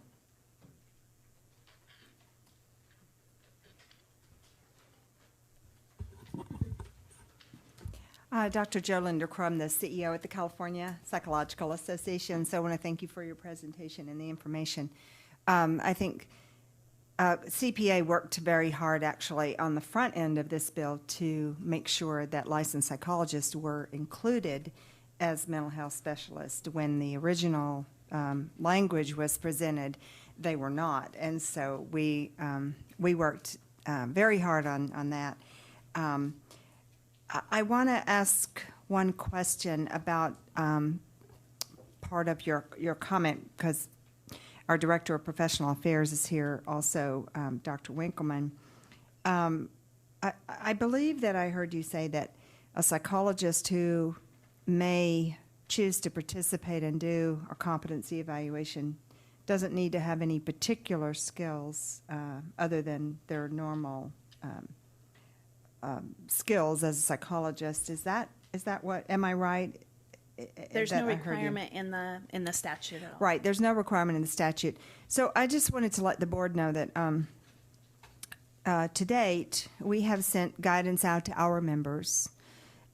We have published 2 articles in our magazine, one by 2 attorneys, 2 JD PhDs, about sort of the technical aspects of the law. And then in the current upcoming issue of the magazine, an article by a member of our ethics committee that more thoroughly addresses the sort of the ethical side of choosing to participate, things like dual relationships. There are questions that our members have about what this all really means, and the law is very thorough in most regards. We also have established a small work group, and we do plan to issue guidance to our members about how to decide whether or not to participate, and if they do participate, what kind of skills. It's our belief that actually there are skills that are needed and certain competencies that are needed to do competency evaluations, that it's not something that a licensed psychologist might just decide to do as a new practice niche. So we will be sort of taking the law and looking at it very carefully and then issuing some guidance around what we see. I noticed today, and the other thing I wanted to say is that this word if, and you all were very clear about this, the language is if the attending physician or the consulting physician believes that there is evidence of a mental disorder, then they need to refer. I noticed this morning there's guidance from UC San Francisco, a document that I saw on Twitter actually from one of our neuropsychologists that clearly states that a mental capacity evaluation is required. And that is not accurate unless UCSF has decided to set a higher bar than the law actually requires, which I suppose is it your understanding that they could do that I believe they could. if they wanted to participate as an institution, right?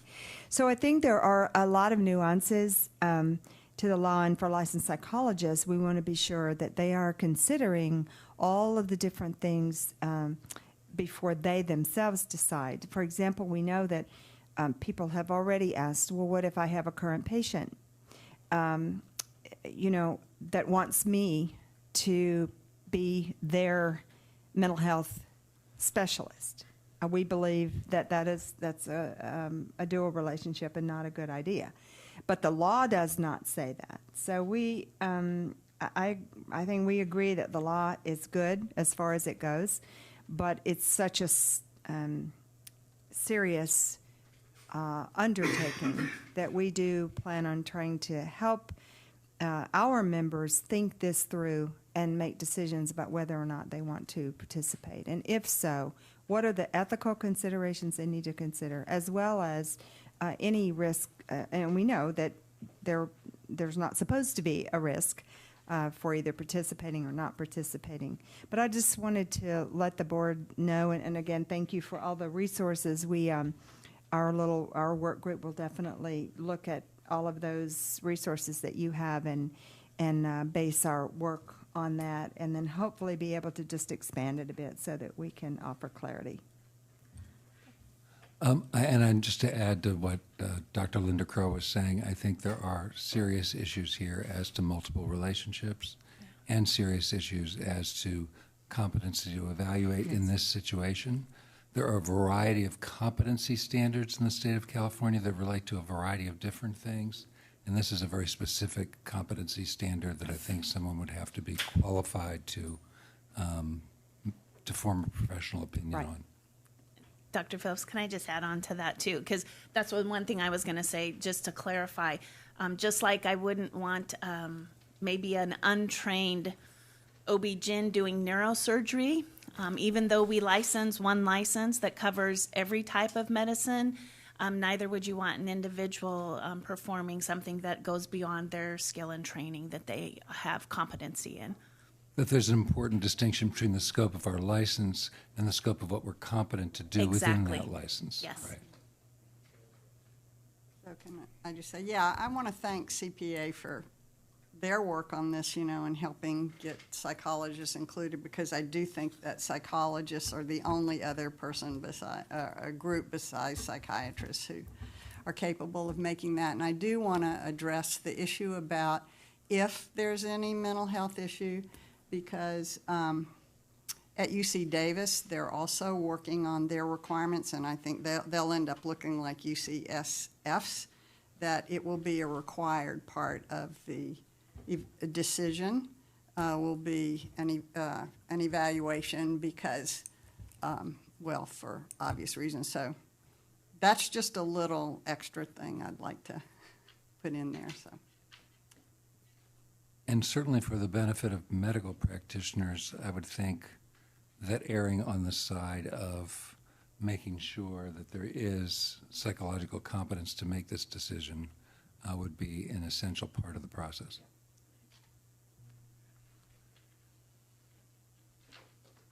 Is there any other public comment?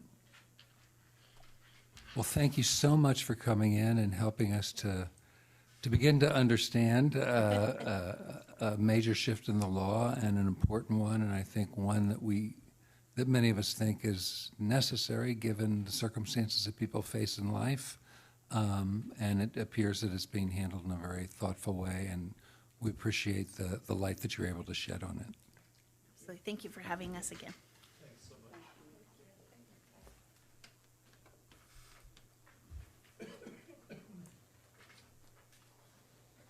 So I'm a great believer in the bathroom break, particularly given the number of board members that we have. And also, we are going to, again, take one more item out of order with the graciousness of the chairman of our Policy and Advocacy Committee. We will be next going to item number 22, which is the Health Professions Education Foundation presentation. But we will be taking a 5-minute restroom break first.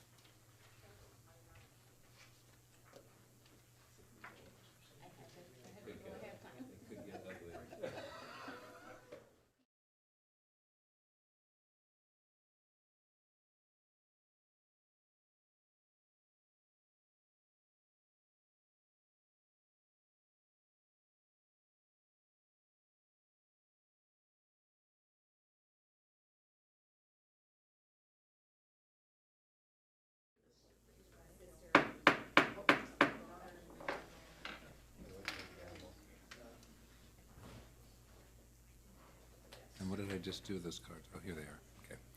Okay. We are now going to hear a presentation from the Health Professions Education Foundation on Licensed Mental Health Services Provider Education Program. I'm not even going to try to do the acronym. And Mental Health Loan Assumption Program. Today with us is Tino Rea, the program officer, as well as Linnea Busey, Linnea Busey, also a program officer with the Health Professions Education Foundation. Thank you. Good morning, everyone. Thank you for having us, by the way. As was stated, my name is Tino Raya. I oversee both the mental health programs at the Health Professions Education Foundation, known as HPEF. So today we're going to be talking about both our mental health programs, and we're providing an overview of both programs and go a little bit more in depth with the Licensed Mental Health Program, or LMH. So the Health Professions Education Foundation, or HPEF, was established in 1987. It's a nonprofit as part of the state. We currently have 13 scholarship and loan repayment programs that we administer across the state of California. We've been able to award over 12,000 awardees between that time for over $146 million, and we have had an awardee in each 58 counties of California. As you can see from the slide there, these are the different scholarship programs and loan repayment programs we do offer. So they do range from physician's program, nursing program, allied healthcare, and mental health. Start with the Mental Health Loan Assumption Program. This particular program is currently funded through the Mental Health Services Act. That act went into place in 2004. Each year, we have a high number of applicants for this particular program. You may receive up to $10,000 for a one-year service obligation working in a hard-to-fill or retain position within a specific county. It is funded through fiscal year 17-18, so we are kind of getting in the close of that particular program sunsetting. And we have more than $10 million to allocate to each county each year. Or not to each county. Overall, we split the allocation. So the program was created to help the counties fill their hard-to-fill and retain positions. The criteria can actually differ depending on the county. So who may qualify under Los Angeles County may not qualify under Alameda County or Sacramento County or Butte County. They're all different and unique. However, they each do, like I said, set their own criteria. That criteria is either established by a group in the county as their mental health director, their designee, individuals that essentially know the county the best. So it's not something that HPEF designs. However, there are regulations that we must abide by and all counties must abide by. One being, for an example, that you must work a minimum of 20 hours per week. So you can see here some of the eligible positions. It is pretty broad. They stem from psychologists, marriage and family therapist, clinical counselors. It can even go to support staff, depending if that is a high need within the county, within their behavioral mental health divisions. Next, I'm going to go ahead and give it to Linnea. She will be presenting the LMH program. Hi. So the goal of the Licensed Mental Health Services Provider Education Program, or LMH, is to award mental health professionals who work in designated mental health shortage areas and other qualified facilities throughout California. It is funded by licensure fees collected from the Board of Psychology and the Board of Behavioral Sciences, as well as the California Endowment Grant. LMH is a 2-year service obligation in exchange for up to $15,000. We have a selection committee who reviews and scores the applications. Each application is reviewed by more than one selection committee member, and then we take the average to determine the applicant's final score. The applicant must receive at least 70% in order to be eligible to receive an award. So to be eligible for this program, the applicant must be working in either a designated mental health shortage area, a publicly funded facility, or a public mental health facility, or a nonprofit that contracts with the county in order to provide mental health services. They also have to provide at least 32 hours of direct patient care. The eligible professions are licensed and registered psychologists, postdoc assistants and trainees, MFTs, MFT interns, and clinical social workers and associate clinical social workers. LMH is currently funded by a $10 licensing fee collected from the Board of Psychology and the Board of Behavioral Sciences, as well as the California Endowment Grant. The amount of funding we have could vary year to year depending on the amount of grant funding. So this table shows the amount of amount of funding we had for the fiscal year 15-16.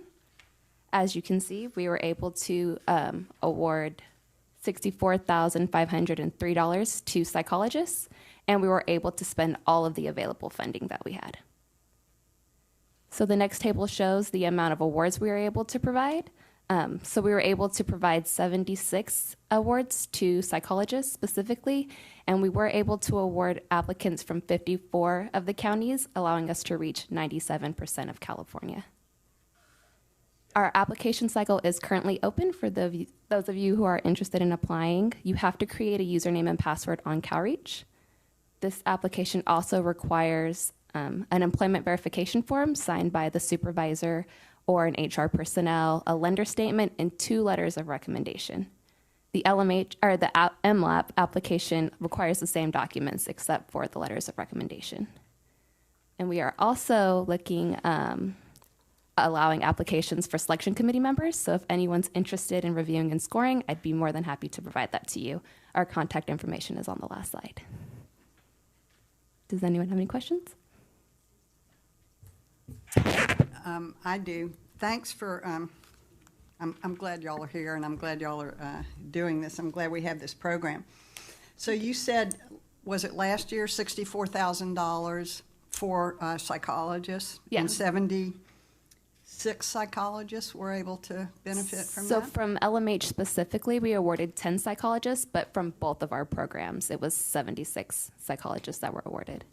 Okay. The $64,503 was licensure fees collected from the Board of Psychology specifically. Okay, so that was how much you had eligible. That's how much we had available for funding. Okay. For the 15-16 cycle. Okay. So how does that work out? Because when I did the math, it's like if everybody got an equal amount, which I know doesn't happen, it's like less than $1,000 a person. So we have, so it's also funded by the Board of Behavioral Sciences and the California Endowment Grant. So the Board of Psychology licensure fees can only be used on psychologists. Okay. But with the TCE grant, they have their own set of criteria, which isn't necessarily determined by a profession. It's more designated by the types of facilities they work in. So it's possible they could be split funded, allowing more. But I didn't award anyone $15,000 just because I wanted to make the money stretch as far as possible and award as many people as we could. Okay, thanks. So what was the average amount of the award to the psychologists or psychological assistants and registered psychologists? Yeah, definitely. So the average award we found for this particular cycle was $12,000. So it was close to the full award. We definitely don't like to award anyone less than $10,000 for the licensed mental health program, just because we don't feel that that would be enough to help, obviously, their education, to bring their educational costs down for a 2-year service obligation. Yeah. And are they obligated to use that money for loan repayment? Yes, they are. Okay. So They're supposed to. Exactly. So as part of the application, we do require that they upload educational lending statements. Every quarter before the payment is distributed. I would like to thank you all for coming. Thank you, Tito. Thank you, Lydia. I have had the opportunity to read for them now for quite a while. Yeah. Love it. Enjoy reading the applications and the like. So, thank you. That's great. Thank you for helping us. I just thought everyone knew. So Thank you. Such a pleasure seeing you all here, and I'm looking for the upcoming applications. So, thank you all. Thank you for helping us. So I have one more question. This is for a year. Can somebody apply for multiple years, or is it a one-time? They can be awarded up to 2 times, so it would be 4 years, but they can apply every year as long as they haven't hit the 2-year max. Okay, thanks. For MLAP, it's 6 times. So. And if I understood correctly, the legislation sunsets in 2017, 2018? For MLAP. Yes. Oh, just for MLAP. Not the Mental Health Services Act doesn't sunset, just that particular funding for the program will sunset. Is there any reason to anticipate that there will not be a sunrise?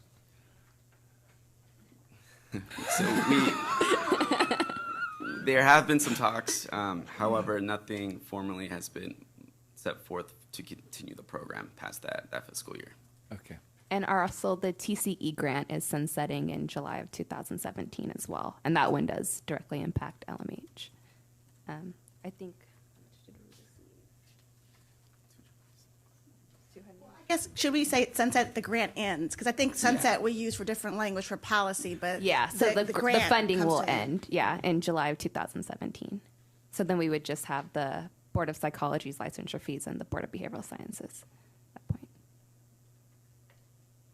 Really quickly, I just wanted to let those of you who are watching on the webcast and those of you in the audience that this may apply to, in our license renewals, we have an insert that not only tells you how to apply for funding, but also tells you how to contribute additional funds. So that's something that we started back in May of this year, and we're hopeful that individual licensees will take advantage of both sides of that insert.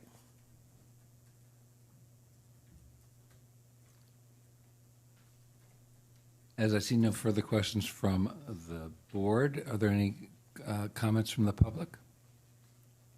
Dr. Linda Crow?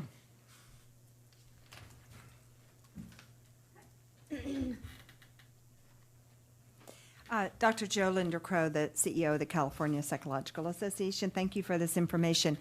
I'm curious about something. I noticed that there is a huge discrepancy between the amount of money that's awarded to psychologists and the amount of money that went to the BBS, for example. Is it, can you shed any light on that? Is it because psychologists aren't applying for this money? Or we try to make this information available, the board tries to make it, but I noticed, I know there are a lot more MFTs than there are psychologists, but it did seem like a huge difference. Right. So I can definitely touch bases on that. So as you noted, that there are more MFTs. So as part of that funding, it's based on renewal fees. So because of, depending on how many psychologists or how many MFTs or how many clinical social workers are renewing for that particular year, we forecast is essentially how much funding we will have for that particular application cycle. So if there isn't a high number of psychologists renewing for a particular year, then it'll essentially lower the amount that we can actually award out. So I want to be sure I'm understanding. Is the pool of money available to anyone who applies, and then and that depends on reading the applications, or do you take the pool of money and designate a certain amount for psychology and a certain amount for the MFTs and LPCCs and? Yeah. So, for the Board of Psychology, those funds just get used on psychologists. So for those licensure fees, for the Board of Behavioral Sciences, MFTs renew yearly and social workers renew biannually. So MFTs get even more a part of that pot because then we take the percentage of how much they paid in and then how much. But all the money that is paid by psychologists is used for psychologists. Yes. Is that right? And then we also have the TCE grant. So they don't dictate by profession. So we can also, if they work in a qualified facility for that grant funding, then we could use some of that funding for psychologists as well. Thank you.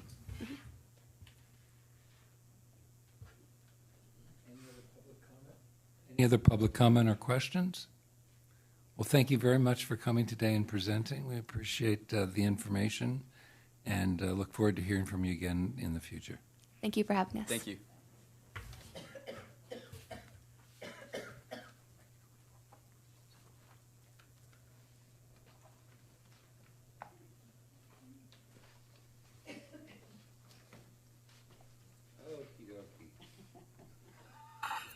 So finally, we will go back to what we had originally were intended to do after the ASPPB presentation, which is the Policy and Advocacy Committee report and consideration of committee recommendation on board positions. I wish we had some possessions. And that will be coming from Ms. Jones. We do have lunch planned for about 12 o'clock, so we're going to try to move through as much of the material as we can before the lunch break, and then we will complete it after the lunch break. Thank you, Dr. Phillips. The Policy and Advocacy Committee report, Mr. Glass-Steagall is going to help out a great deal, and as I typically start off by just expressing thanks and gratitude for the way in which the material is organized. The matrix, has been so super helpful, and again, I just think it's great that we have been able to do a little bit more work in this area of policy and advocacy. So if you go to tab number 20 in your notebooks, your board book, we will start with agenda item A. Thank you. And that first item is AB 796. And this is the bill that focuses on health care coverage, particularly for autism. And this is a bill that we have been looking at as a board. We had submitted an opposition letter to the Senate Appropriations Committee on July 28th. There's been a couple of updates, and in particular, you'll notice on your cover sheet for this item, it gives you the background. I want you to strike the language until the second sentence. Now the bill repeals the sunset provision in the requirement for health care service plans to provide health coverage for behavioral health treatment for pervasive development disorder or autism. And that is how the bill has been changed since our last meeting. It's currently in the third reading file. And again, you'll notice too in our documents, the letter, the last couple of pages are the copies of the letter that was sent to the Senate Appropriations Committee. Mr. Glass-Steagall, can you give us any other updates regarding this bill, AB 796? Yes, thank you, Ms. Jones. As you stated, this bill now only removes the sunset provision that was initially set forth for these services to be reviewed. It now removes any regulations by any department, which therefore continues to not meet the recommendations of the ABA task force or the board standards of consumer protection. So our opposition still stands. And just to add to Mr. Glass-Steagall's presentation, the bill originally had set forth a requirement that there be educational and training standards developed in regulation, and they removed that from the bill. Can I ask a question about this? Does this mean that, yes, we still oppose it, but do we change the reasons for our opposition? Well, I guess it's the pleasure of the board, but it basically states in our letter that it falls short of our recommendation, which still stands true, even though there's been changes made to the bill. I think we would, staff, Mr. Glass-Steagall, right, we're still at the same place. It still doesn't meet all the recommendations, which were laid out in our opposition letter, so I don't believe there's a need for an additional letter, unless we feel as board members we need to send something different. And I think our primary opposition was due to the fact that they were reimbursing for services for people that are not in any way licensed or otherwise registered with the state of California. So effectively, they're paying for anyone that provides these services through public funding sources. And that, I think, was our primary objection, the lack of consumer protection. And again, I will just say, just acknowledging staff's work, I think that our opposition letters are very detailed, and so it does cover that kind of the summary of our conversations, as Dr. Phillips was mentioning. So again, and I know that in this bill in particular, we have been in communication with the author's office on a number of occasions, and so I think we have truly done a great job in our letters, as well as our staff connection to the office and legislative staff to convey our concerns as a board. So I would imagine there's no action to take at this time unless someone sees otherwise. I would also like to just compliment staff, in particular Mr. Glass-Steagall and Ms. Sorek, on the fact that after the last teleconference meeting we had relating to legislation, that the turnaround time was remarkable in receiving the initial draft of the letter, and it was very much appreciated. And we appreciate your attentiveness to the board's concerns. Is there any public comment about AB 796 and the board's, no action necessarily being taken at this time, but just in terms of what was presented so far? Seeing none, we'll move to agenda item number B, and this is AB 1715. This is regarding the Behavioral Analyst Act. As we were informed at our July board meeting, this bill, the authors pulled this bill from consideration. So again, this information is just being provided for informational purposes because there is no more activity on this bill. Correct, Mr. Glass-Steagall? That is correct. Any comments on that issue? Just one question. Do we have any reason to believe that there will be any further action on that bill in the future? This particular bill, I would say no. The basis of licensure of behavior analysts may come back in years to come. So this is the last section for this legislative session. So if it were to resurrect, it would come into next session, although that's why we keep it on the list, I would imagine, to ensure no other activity happens with any kind of a gut and amend or any kind of thing like that. Exactly. Yeah. Any other board questions or comments? Okay, moving to the next, any public comment about AB 1715? Seeing no movement to the microphone, I'll go to agenda item number C, 20C, that's AB 1835.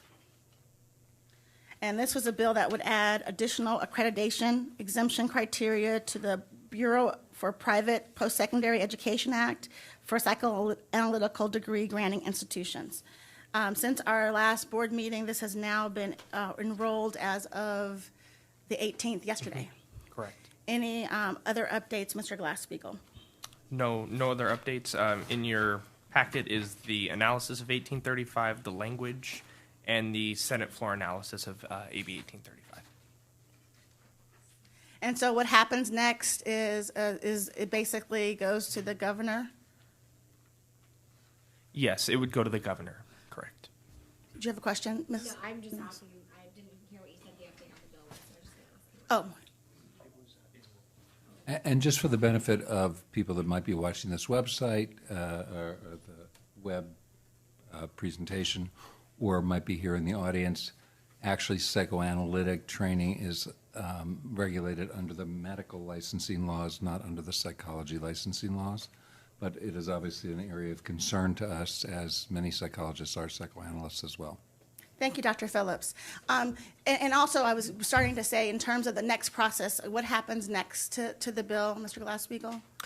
After it's enrolled, it then gets packaged and sent to the governor's office for signature or non-signature, which would also equate to an adoption of the bill or his veto.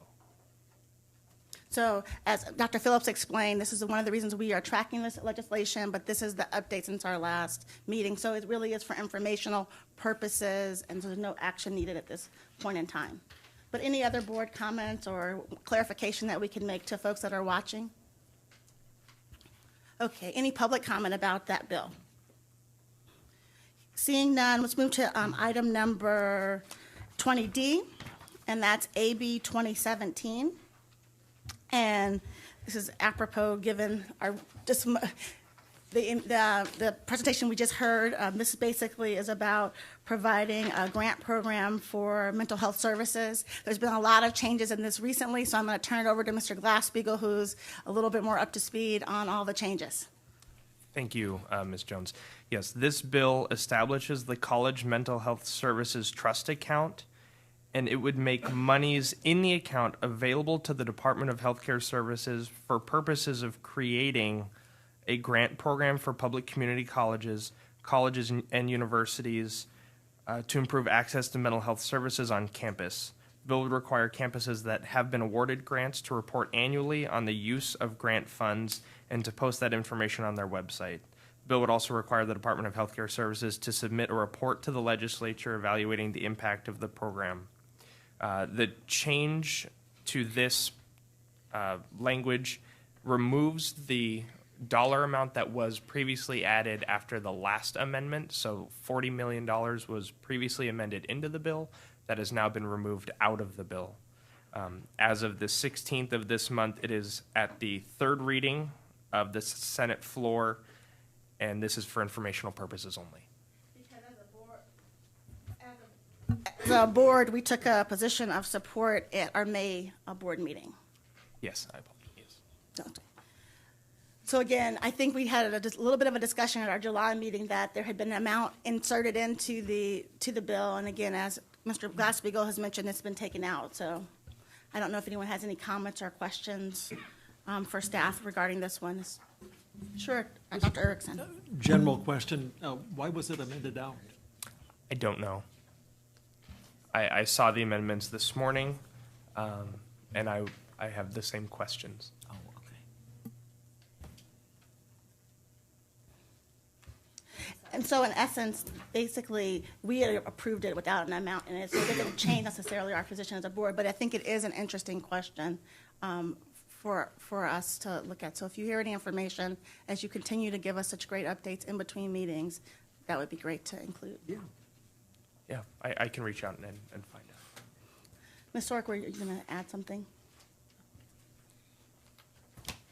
Oh, just really quickly, that if the board, just as a procedural clarification statement, if the board does not change its position, or if there aren't any substantive changes to the bill, the staff will continue to send advocacy letters relaying the board's current position to the relevant House or committee, and then floor alert, or once it goes to the governor, the urge for signature or veto based on the position of the board. Thank you, Ms. Sork. And again, the way the letter is written, it explains why we support this, and so kind of as a part of our mission. So that is, it's great that we continue to inform and share that advocacy message. The next item, is there any public comment about AB 2017? Seeing none, the next item is number 20E, and that's AB 2086. And this is the bill that had a lot of conversation, I think, at our July meeting, wanting to know the status about the workers' compensation bill regarding including neuropsychologists. And I know that there has been a third reading as of the 15th. Mr. Glass-Steagall, can you just give us an update in terms of where we are with that bill? Absolutely. No language changes have been amended into the bill that affect neuropsychologists. There was an amendment to the osteopathic board, or the osteopathic section of it.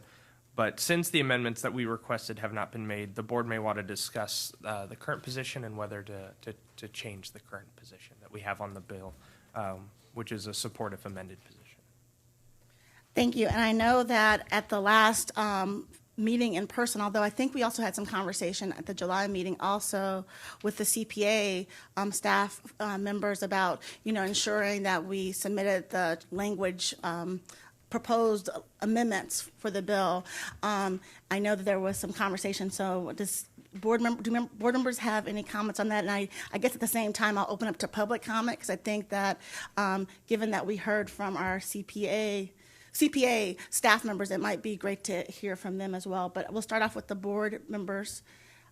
First, if there's any comments or questions or thoughts on how we could move forward regarding our position as a board. Speaking to the issues here, I'm reminded that CPA was one of the initial sponsors or authors, or worked with the authors to bring this bill forward. I believe there's a general consensus that it's important to get neuropsychology back into the workers' comp system as a specialty that can be chosen through the QME process. I think the proposed amendments that we had were helpful in terms of conforming with the way our licensing law is written. I'm of the belief that the larger part of what might be our concern is to help this move forward at this point. I personally wish the amendments had been included. It looks like they haven't. And I would like to suggest that we consider voting to support this bill as it stands, because I think the larger purpose is served, even though we didn't get some of the fine-tuning we hoped for. I would concur with that position. I think the most important thing is to get neuropsychologists recognized back in the system. We may not love the language, but perhaps they'll take a look at our amendments at a later point in time. Probably not. But I think the most important thing is that we make sure that this specialty is adequately represented in the workers' compensation system. Ms. Hork? I was just going to see if there might be something that could accommodate kind of the spirit of the discussion right now, and then still convey our suggestion. We sent a floor alert on this bill Monday? Wednesday. And that went to the Senate floor. Ms. Hork, can you explain what a floor alert is? Sure. The bill went to the Senate side for all the members to vote up or down on before it goes back to the originating house for concurrence, before it moves on to the governor's office. That's the process by which each house has to vote after it's been fully vetted through the committee process. So we did send a floor alert out, and it has been heard on the floor yet, or it has not been heard on the floor? Third reading, you said? Third reading as of the 15th.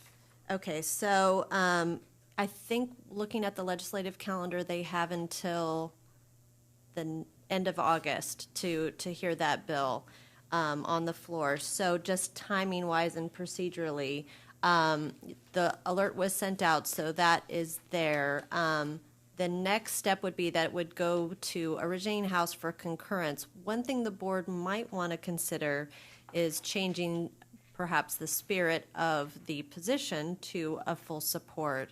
And we can still suggest that the language,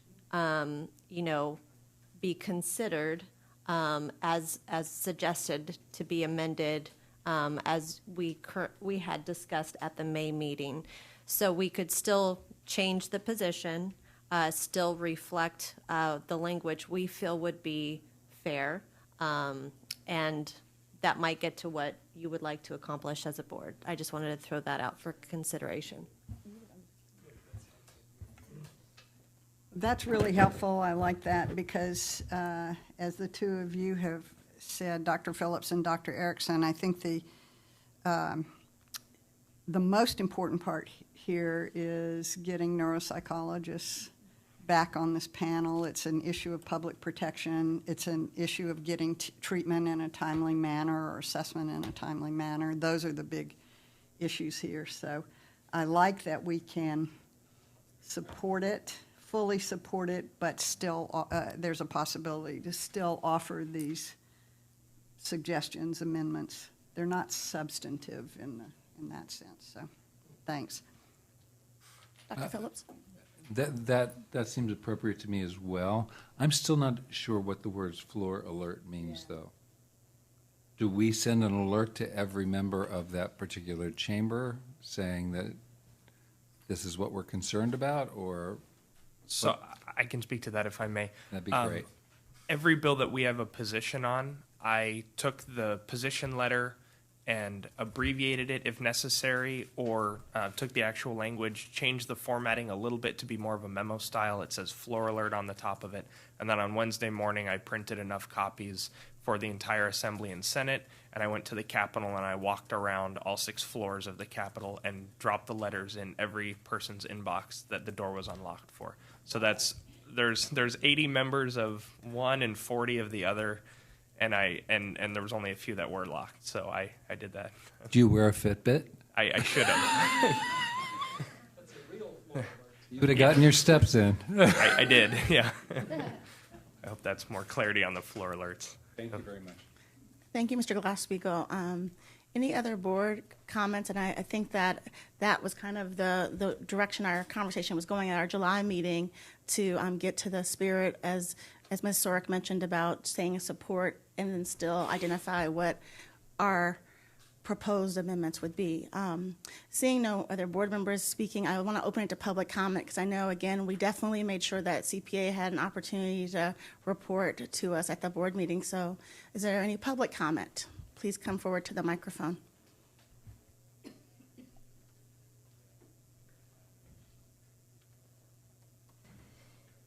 Dr. Joe Linda Crow is CPA. Thank you very much, Ms. Jones.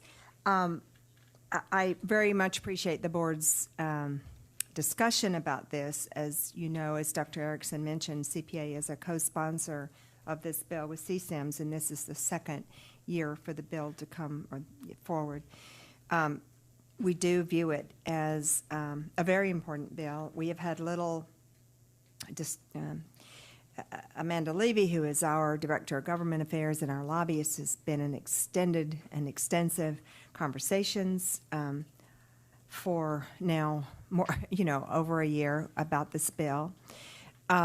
We've had very little movement from the Department of Division of Workers' Comp about this bill. They did attach a lot of projected costs to the bill, which we don't necessarily agree with. I want to be clear about one thing. It was not in our purview to take the board's amendments. We wanted to be sure, had the division agreed to the amendments, then we were willing to certainly also agree to the amendments. I want to be clear about that. So, but without that agreement with the division, we weren't in a position to put this bill at jeopardy, because there hasn't been an agreement with the division, and my understanding is that they have not really communicated with the board either. We are at this place where it would be at least certainly helpful to know that the Board of Psychology could move to a support position in order to try and move the bill forward. We don't know what will happen this time when it goes to the governor. We don't anticipate any problems in the legislature itself, which is what happened last time. So we're really working hard on this bill with CSIMS, the Industrial Medicine Society, and we have lobbyists working on it. We have full court press on the bill, and it would be very helpful. So if you can move to that, that would be very helpful, and we would appreciate your consideration of that change in your position. Thank you. Right. And I'm happy to answer any questions if you have any, but I think Mr. Glass-Steagall has been also working very hard on this, and we've stayed in close communication along the way. Dr. Erickson? Thank you for what you've just said. It occurred to me that when the bill goes to the governor's desk, I'm not sure what other information goes with the bill. And I'm remembering to some degree his veto message that it should be left up to the boards to decide what specialties are recognized and what aren't. And we've, of course, had considerable discussion about, can we do that? Not at this time, and this is a remedy for that. Will that explanation in some abbreviated form perhaps go? Does anyone know with the bill when it goes to the governor's desk, so that he understands there's been a lot of discussion in an attempt to get this to work? I don't know the answer to that. I'm sorry. I don't know. I think like the bills, it might be helpful. Okay. I think the governor gets the bill. He knows what his legislature has done with the bill, and he gets feedback from his own departments Sure. and divisions. I don't know what else he gets or pays attention to. And certainly when it goes to the governor, just as an added piece to this, CPA will then, of course, marshal our grassroots advocacy network to weigh in on this bill from the perspective of psychologists, particularly our neuropsychologists, who have worked also very, very hard on the bill and have testified at hearings and so forth. So we will kick into high gear with what we always do when we have a bill that we need to get our grassroots active on, and we will be encouraging our members and psychologists who don't happen to be members of CPA to send letters and we'll be working very hard to convince the governor that this time around this is an issue of access to care for injured workers in California. Great. Thank you. And Dr. Erickson, your comment or your question reminds me, I know in the past, as a board, we submitted letters to the governor's office on certain pieces of legislation in the past, and it sounds like if it goes to that point, it might be worthwhile if we're submitting any kind of letter that would be included. Would that be appropriate? Okay. Just so I understand what we would want, would we want kind of in our letter, if the board so chooses to go with a support, for example, on this bill, would you want kind of a timeline as far as what the board has done in response to the veto message from? That's what I was hearing Dr. Erickson say. That's what I'm just clarifying for, okay. So would you want to outline that the Board of Psychology had discussion with the Department of Industrial Relations regarding practicing within areas of competence versus recognizing specialties or moving towards recognizing specialties, and discussions of differences between the Medical Board of California and the Board of Psychology insofar as that we don't in statute or regulation recognize specialties. I don't know if that would be a question of why haven't you done something, if we're pointing out that we've had that discussion, why haven't you had that next step in somehow seeking statutory or regulatory authority to recognize specialties? I don't know how far you would want to go with that discussion if you don't want the follow-up as to why nothing is different between this year and last year. I'm trying to craftily articulate that. I guess my only thought when Dr. Erickson was bringing that up was to say that basically in response to the veto message, more look has gone into it. There's been more conversation and more discussion. There has been, some forward of some amendments and some conversations. I guess it is more so distressing the importance, and again, how we have ended a lot of these letters explaining why we would be supportive of it. It's for as we said here, the mission statement basically, and why it's important for both our licensed psychologists, but also for consumers. And I think that would be, that's what I was hearing from Dr. Erickson. So less of a question of why has nothing happened so far, but I think just, again, expressing our reason for support and why. And I guess the difference is that it's language surrounding Dr. Erickson's comment about, well, we've taken to heart that work and we did some of that work. So I don't know if I don't want to speak for you, Dr. Erickson, but when you asked that question, that's what kind of came to me as a way that would kind of get to the heart of our conversation today and in July around this matter. And in May, in fact, too, right? I think we may be talking about two different motions, too, in some ways, or the possibility of two different motions. One of them would be to send to the state legislature a letter that is a full support letter but says we still would like to see this language. And another, we are talking about sending to the governor's office, assuming it gets through the legislature, and is on the governor's desk that would say, we are fully supportive of this, we think this is consistent with our mission, and that we have looked at the issues, issues that were raised and concerned. I don't think we want to start to use the specialty word a lot in that letter, personally, because it may lead him off onto another direction, which is, why aren't you doing specialties?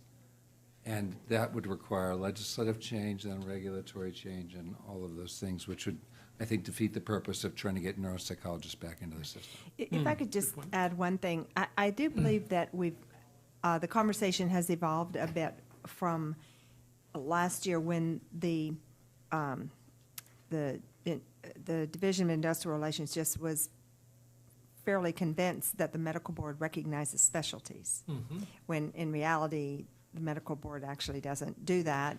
They are allowed, the physicians are allowed to state that they have a specialty.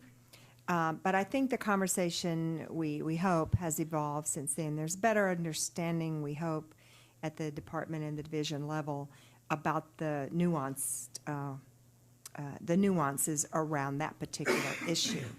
So I would agree that that's a road that was a bit of a distractor in the original conversations about the issue at hand, which really is focused on the fact that injured workers often need to have a specialized evaluation, a neuropsychological evaluation, and that it's an issue around care and appropriate care and the wait time that is that results from not having neuropsychology as a choice on the QME. So it's not that a person would never get a neuropsychologist. However, the first panel they draw may not have a neuropsychologist. So it's an issue of delay in appropriate care for injured workers in California. And so that to us is the really driving argument here. And so we do see it as a consumer protection issue.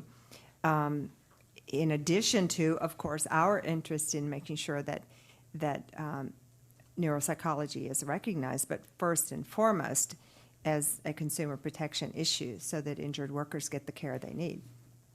Did you want to say something? Question? Yeah. Dr. Horn, I think, was trying to get in. Oh, I was just going to actually make a motion, but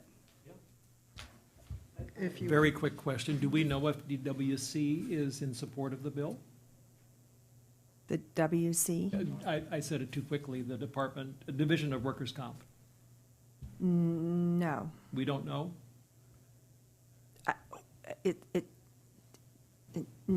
We don't know what the department, I don't know whether that's a yes or a no. I think they haven't declared their position. Maybe that's better, as far as I'm aware. Is that right? Correct. Yeah. We have heard nothing one way or the We've other. heard nothing one way or the other, and Asking only because Yeah. if we had heard, it would make a No. big difference. Yeah. No. Okay. That's all I. Can I make a suggestion about the motion and then allow you to make whichever motion you'd like? The motion I would like to suggest that we make is that we now amend our position so that it's a full support position, but we also still include the language in the letter that ideally we would like to see this included, but in any event, we are in complete support of the legislation. And if, as part of that same motion, if it should reach the governor's desk, that we would send a letter fully supportive of that particular piece of legislation. So moved. That was exactly what I was going to say. I could tell by Dr. Horn's face that was the path she was on. Second. So there's a motion on the floor. Is there any public comment or board comment about the motion? Go right ahead. If I can just ask if staff can send a draft to Dr. Erickson, and that doesn't need to be in the motion per se, but I just would like, if we want to make sure we get to the spirit of the support and articulating the reasons that the board is suggesting that to the governor. If we can send a draft to you, that would be very helpful. Good. And I think, Go ahead. Go ahead. just my thought is that we would recognize in our letter that there was a veto last year, and we took that seriously and have done our very best to address that, given the regulations we work with. And we've consulted with the department and met with stakeholders, and here we are, and we support it. And I would add, let's make an amendment to that, to the full Policy and Advocacy Committee. That is you and I, Dr. Erickson. So if you could send that to the committee, that would be fantastic for us to take a look at that to ensure that that spirit is captured in the letter. Yeah, let's have the whole committee. I know Ms. Ari Spatia is no longer on the committee, so it's just you and I at this point. But we will take a look at that, both Dr. Erickson and I. Appreciate May I, before, Sure.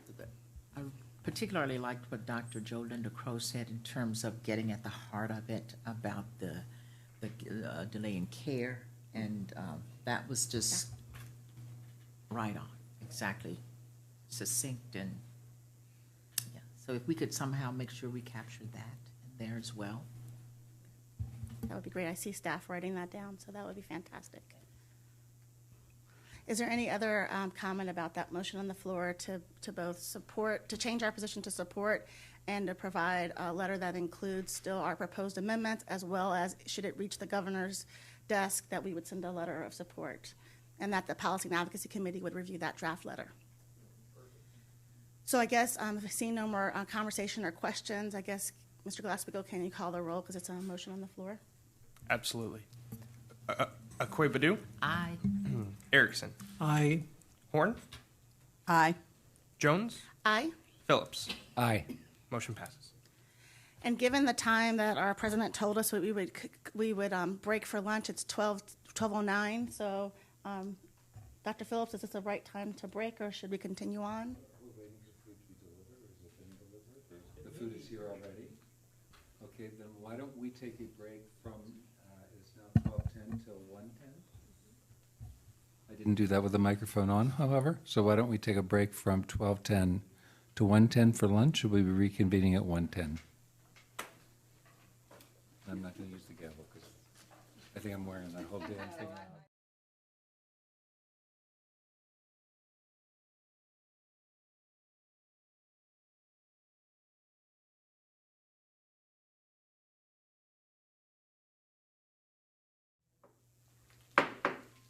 So we will start up again. And here we go again. So, Ms. Jones? Okay, so we'll pick back up where we left off at item number 20F. Let's move to that tab in our notebook. AB 2443. And this is about local control and accountability plans to improve mental health access for students. This bill relates to local control and accountability plans, or LCAPs, I guess they're called, by the governing board of a school district. It requires a description of the annual goals to be achieved for each of the state's delineated priorities for all pupils and certain subgroups of pupils. At our May meeting, the board took a support position for AB 2443, and it seems like there's been no activity since our May 27th, and we reviewed that at our July board meeting. Is there any other updates since July, Mr. Glassbeagle? No new updates since July. The bill remains held in the Assembly Committee on Appropriations. Is there any questions or comments from board members? Can I ask a question? Of course you I know can. y'all explain this to me every time, and I'm sorry about that. But when it's held in appropriations, what does that mean? It means it didn't leave the Appropriations Committee by the, well, it means they chose to hold it, and it has to be out of that committee by a certain date. And if it's not out, then it can't pass out. And so it's staying in that committee, but the held is, and correct me if I'm wrong, Sharice, Ms. Burns, I apologize. The held is a choice that they make willingly, correct? Yeah. Can you explain why would the Appropriations Committee hold the bill? Oh, go for So maybe a quick explanation is helpful. So the Assembly Appropriations Committee will put anything that costs over a certain amount into the suspense file. And then they take up that suspense file at the end. And that way they make a decision policy-wise, essentially, is this worth getting off of the suspense file? Is this policy change worth the money it's going to cost the state? And so then those bills that get out can then go on to the floor. If it doesn't, it stays in Assembly Appropriations. But understandably, there are rule waivers. There's gotten amends that happen in August. So we'll keep watching it, but for now, it's essentially inactive.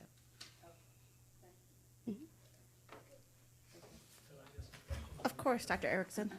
Ms. Burns, I think you have another question. This is a really simple question, but when we say that a bill has been read, is it literally read in its entirety to the chamber? The bill is read as a summary. It's, if you ever watch a floor hearing, I should, yeah, they'll say, this is this bill and it's enacted to do blah, blah, blah, blah, blah, and the guy's reading it really fast. So it's a really quick summary of the bill. And then it's open to the floor. And that senator or assembly member will introduce the bill, and then they can have comments, and then they take a vote.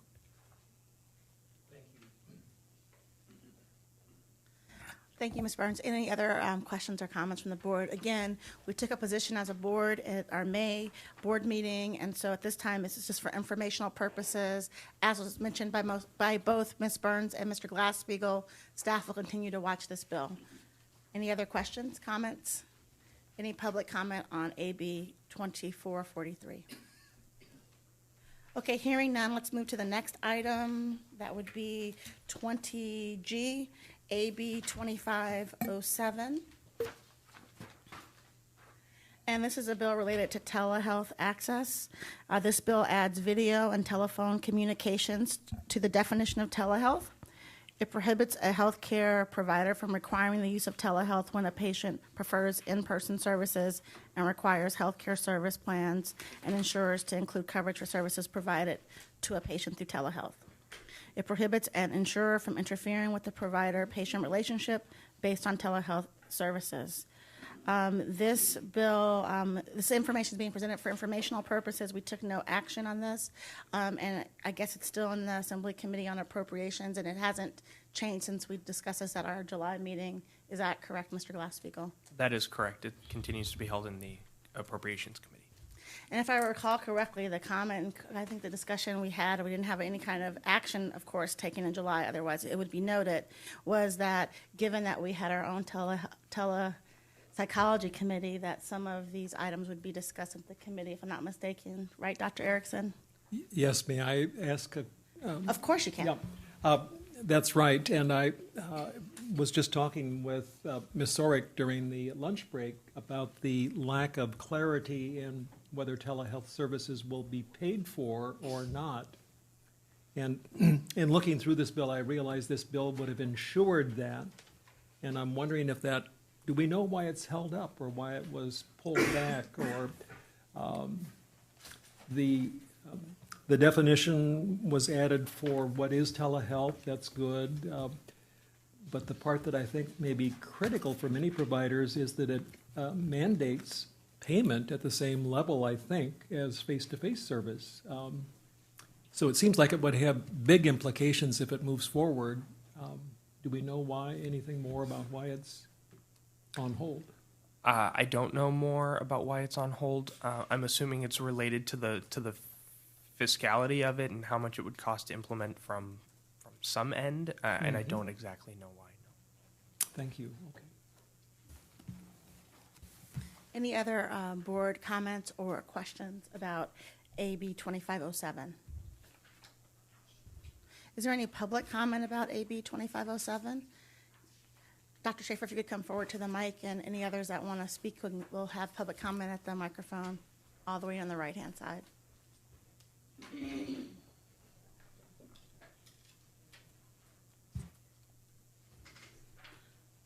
Dr. Schaefer, Division 2.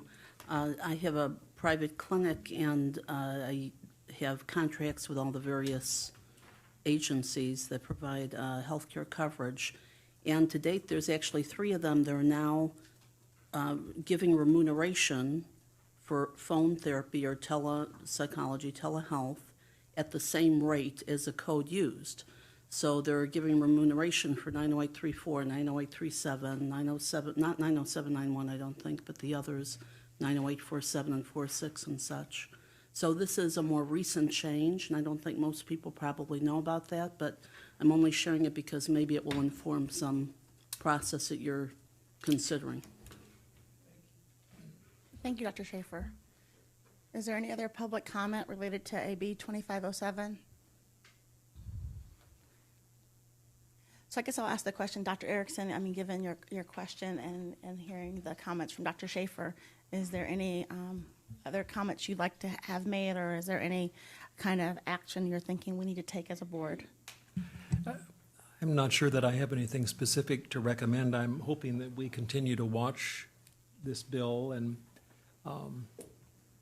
there may be reason to support it as we know more about it, or not. But I think it does have implications for providers of telehealth. It would be important to keep track of it. I just wanted to be real clear. So the patient is billed at the exact same rate as if they were face-to-face in the office? That was my question. I think you answered that. They are. Okay. Thank you. For those 3 carriers That do it. shifted now. Okay. Which Thank you. carriers are those? Which carriers are they? I can't remember all of them. One is Managed Health Network, MHN is one of them. I can find out the other 2. I don't have it committed to memory, so I don't want to misspeak, but I remember that as one of ours that we're now billing for. That we previously, even 6 months ago, it was not on the dockets that you could do that. That's helpful to know. Is that anywhere on a website or anything that we could retweet or, no? Okay. No, it's in renewing my contracts and. Dr. Schaefer, can you come towards the mic too? Because I know that the video guys are looking.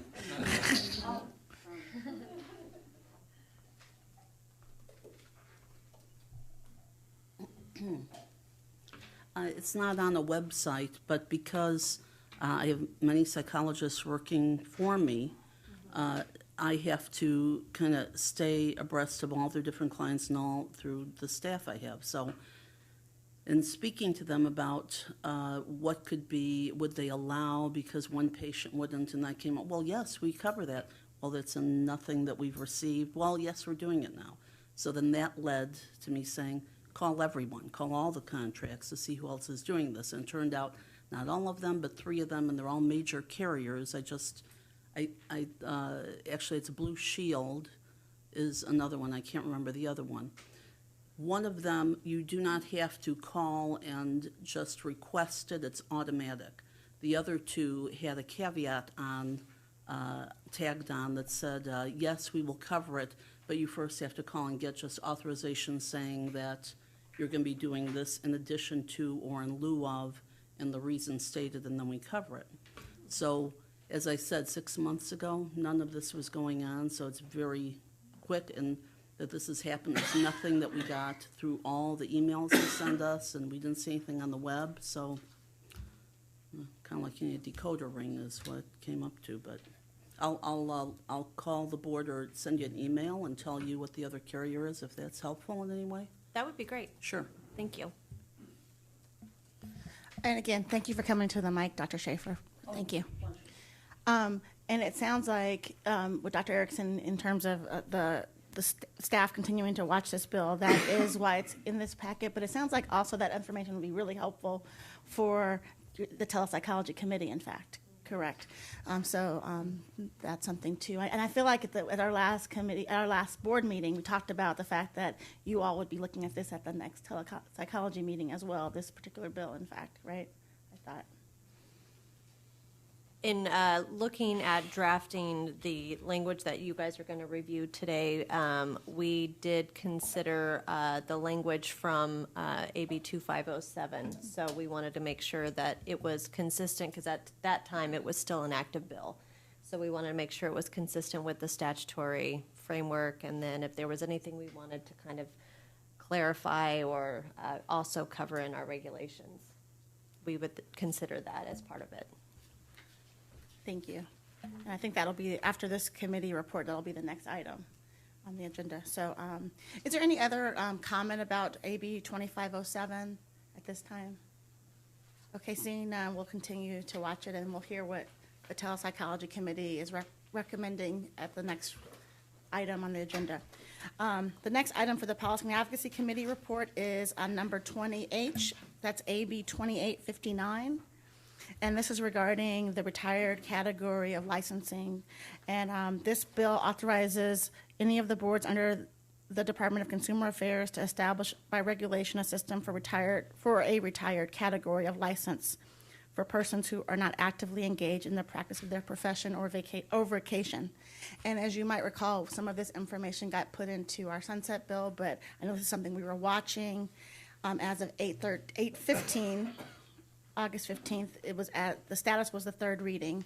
Anything else to update us on this particular bill, AB 2859, Mr. Glass-Steagall? No updates. Any questions or comments from the board regarding AB 2859? Any public comment regarding AB 2859? Okay, hearing and seeing none, we'll move to the next item, I. And this is SB 1033.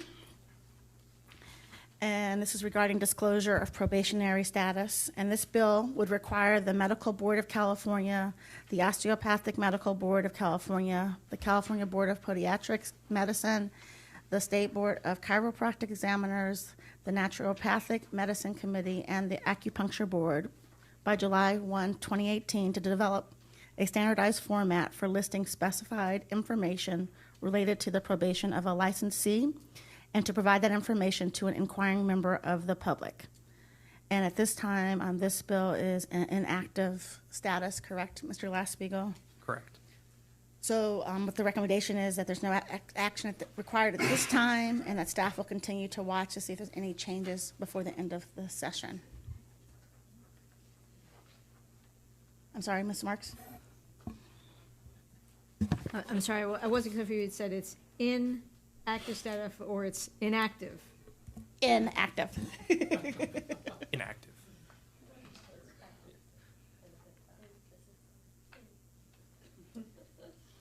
I'll work on my diction. Is there any questions or comments from board members about SB 1033? Any public comment? Okay, hearing none, seeing none, moving to the next item, J, 20J that is, SB 1034. And this is regarding this bill. It would, among other things, modify requirements to be a qualified autism service professional to include providing behavioral health treatment, which may include clinical management and case supervision under the direction and supervision of a qualified autism service provider. In our July board meeting, the board sent an opposed letter to the Senate Appropriations Committee as well as to the author's office, and the opposed letter expressed the board's concern with the lack of consumer protection, due to no requirement for licensure of providers.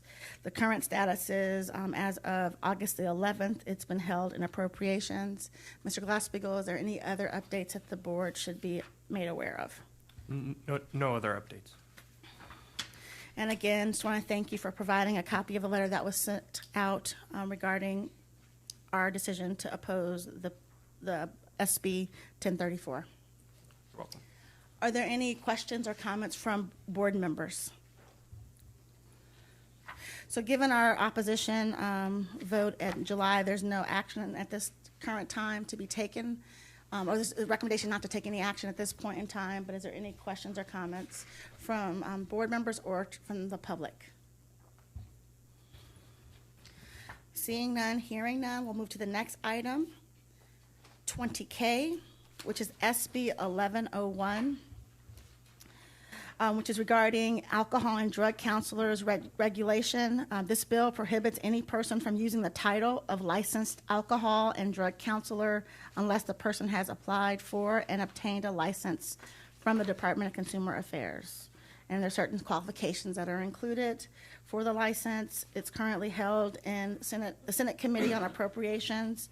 And at this time, the staff is recommending no action, but staff will continue to watch this bill. Is there any other updates from the time we got our board book? No updates. Is there any board questions or comments regarding SB 1101? Any public comment regarding SB 1101? Hearing none, seeing none. Moving to the next agenda item, 20L. And that's SB 1155. And this bill, on or after January the 1st, 2018, would require every board within the Department of Consumer Affairs to grant a fee waiver for the application for and the issuance of an initial license to an applicant who supplies satisfactory evidence as defined to the board that the applicant has served as an active duty member of the California National Guard or the United States Armed Forces and was honorably discharged.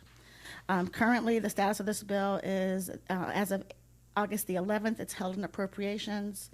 And again, staff has been watching this bill, and there's no necessary action being proposed or requested at this time. But do board members have any questions or concerns about SB 1155?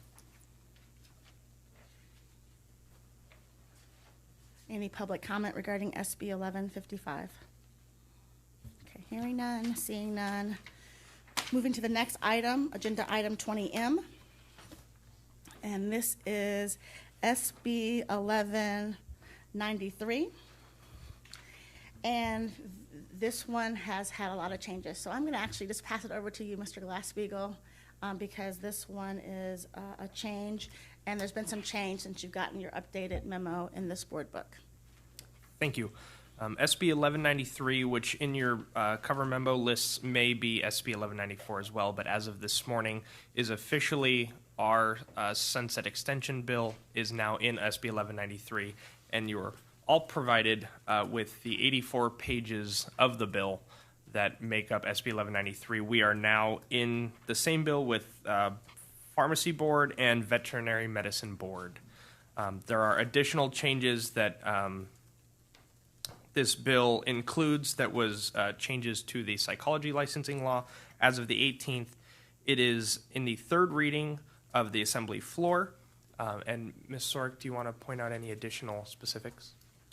At the July 27th meeting, the board considered some language which would allow for recognition of the someone who was certified through the American College of Osteopathic Board of Neurology and Psychiatry as someone who could supervise someone that was a psychological assistant.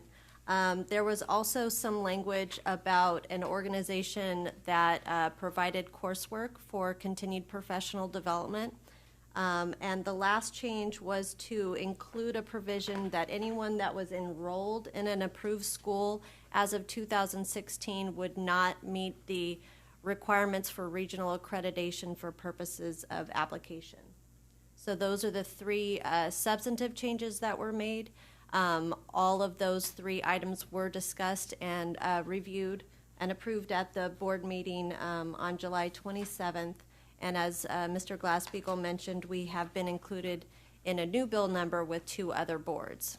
So those were the changes that were made from the version of the bill that you reviewed at the July meeting.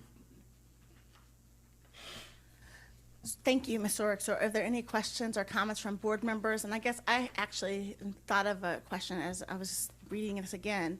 Given the fact that our last action, because did we take, you said we approved that at the July meeting. It doesn't say it here. So I was just I know we discussed it, but we took an actual position in May. And given the fact that the bill number has changed now, do we need to do another support, or does it just transfer over because everything's already moved over from 1194 to 1193? I think you've covered the substance of it, but it certainly wouldn't hurt. I mean, you can if you want. I think the board has covered the substance. If the substance is the same as what was previously considered, I don't think you have to. You can certainly indicate that you know that it's been moved into another bill, and and the board's support has not changed. Got it. Thank you. And I guess, is there any board comment on that? Or if we say that, which makes sense, I mean, do we have to do that officially, or what do we do?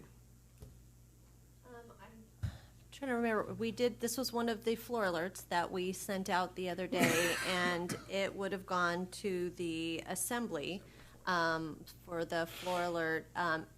It would only impact if there's something that you would like to articulate in the floor alert once it goes back to the Senate for concurrence or to the governor's office for signature. I think we've articulated that we support the provisions in the bill, and the board did review the language that I laid out and approved those changes at the last meeting. So I'm not sure if there's any action that's required unless you think, Ms. Marks, that we need to re-articulate a support since it's now a new number, a bill number. If this is the same substance as what the board reviewed at the July meeting, I don't think it's required. You're certainly welcome to reiterate your support because it's a new bill number. You can make sure that the author is aware that the board has looked at it in its amended form as it was amended yesterday and still has a support position. Does staff have any concern that the author would not be aware of our continuing support? I think once the board took a position of support at its May meeting, we've continued to express, our level of support with the committee consultant and with the author's office. Thank you. Any other comments or questions? Any public comment regarding SB 1193? And thank you for that clarification. And I know that I just went back to the minutes here. We definitely approved that, and that just was not a part of our memo, cover memo, but that we do. Thank you for articulating those three substantive changes that we did approve at July. Moving to the next item then on the agenda, not seeing or hearing any other comments about SB 1194. Let's move to SB 1194. Which, as your memo states, it's currently the language in SB 1195, and there was a hand carry. So, Mr. Glass-Steagall, give us the update, please, on that one. Absolutely. SB 1195, which is still the competitive impact bill, which discusses the North Carolina Dental Board case and any changes that are going to be made legislatively because of that, are still listed in 1195. When we were amended out of 1194 into 1193, it opened the vehicle of 1194 up for another purpose, which the intent is to move the North Carolina Dental Board language from 1195 into 1194. I personally thought that was going to happen at the same time. It didn't. So we technically have two sunset extension bills, 1194 and 1193. 1194 is still on the floor, but 1195 is still inactive. The language has not yet come out and been put into 1194, but the language that will go into 1194 once it's amended was provided as a hand carried to you today or yesterday to amend the language that was included in your binders. So the colored language is the blue and red in your binders is an older version. The just black and white language with the strikeouts is the newest language. Thank you, Mr. Glass-Steagall. Yeah. And it is very clear. It's clear to me. Are there any questions or comments from board members regarding 1194, 1195? I just wanted to point out this was a product, I think, of conversations held within the Department of Consumer Affairs regarding how much authority the director of the department actually wanted to take on relative to being able to amend or review any decisions that are made by the board. He wanted it to be much more narrowed, and I believe that the new language is reflective of that desire. Thank you, Dr. Phillips. Any other comments or questions from board members? Any public comment? So we will continue to watch this to see the numbering and the actual content of the language that we'd be tracking. So thank you, Mr. Glass-Steagall, for continuing, and staff to continuing to watch that. The next item is 20O, and that would be SB 1204. And this was a bill that is not moving, and the hearing was canceled by the author, but it would have provided some changes or opportunities for loan repayment, and nothing's moving forward on it currently, correct? That is correct. This is the bill that reflects to the loan repayment fund that we saw from the HPF here earlier today. That would have increased the contribution amount. So thank you, continuing, and again, this information is being presented for informational purposes, and that staff will continue to watch SB 1204. Ms. Orrick. Really quickly, I just wanted to say there, between Assemblymember Gordon's bill and this bill, the board may have or did take a support position on some language. If by the end of session, the board may want to consider sending a letter to both authors if there are some elements of the bill that you would like to encourage that member, similar to what we did with Assemblymember Garcia in encouraging or promoting further clarification in the law. Session may be over, but the message still, I think, stands from the perspective of the board, or may potentially stand. I think in our sunset hearing, we did express that the amount of money, and I think we heard today, the amount of money that is in the fund may not necessarily meet the needs of our consumers in California or the mission of the board to provide access to mental health care. So it may be something that we want to follow up with. I just wanted to kind of put that out there generally, and we can follow up about that in November and have it appropriately agendized, et cetera. That sounds appropriate to me. I don't know if the board members have thoughts. I see heads nodding, but I know this is something that we definitely we've expressed interest as a board, and the whole idea of having the presentation earlier today, this is the second time each year we said we wanted to have it so we can continue to track this kind of activity. But I see you trying to get in, Dr. Phillips. I just wanted to say, as long as it will feel timely to do that, following the November board meeting, it doesn't sound like we have to take any action at present.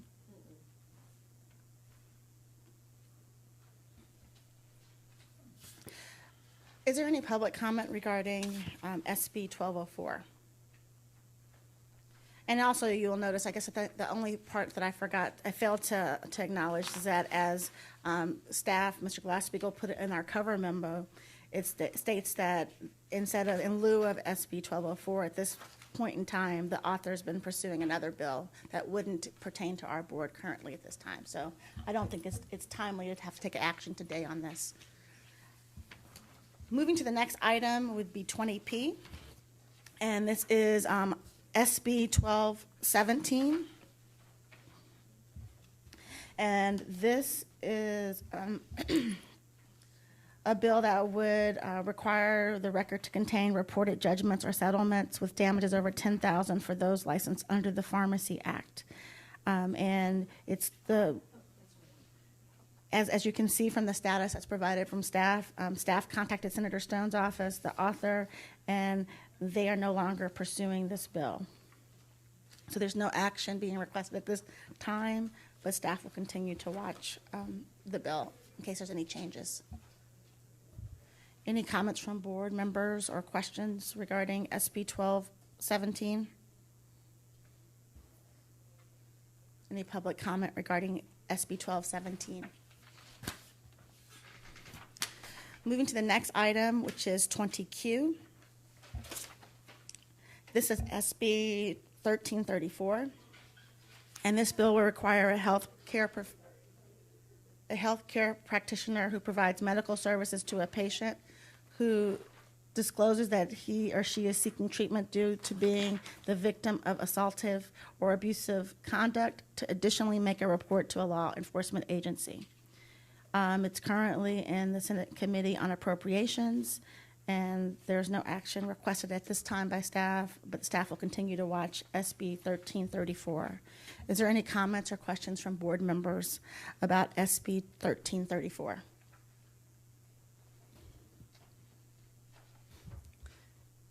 You want to add anything, Mr. Glassbeagle?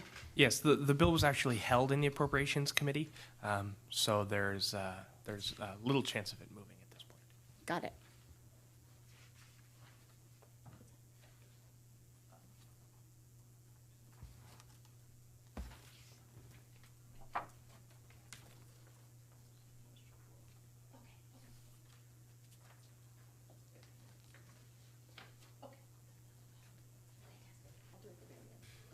Okay, so is there any public comment about SB 1334? Okay, seeing none, hearing none. Number 20R. So this is an opportunity that the board may discuss other items of legislation to determine whether something should be agendized in the future. And it sounds like we have one item already that was discussed for that regarding loan repayment and loan programs and funding. Is there any other items that we'd want to put on the agenda for a future meeting?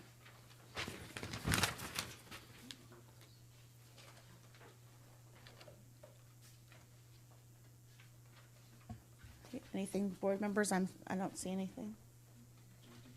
That's S. I'm on R. Okay. I'm on R. So we're gonna get to 20S. It's okay. But is there any items for future meetings, board members?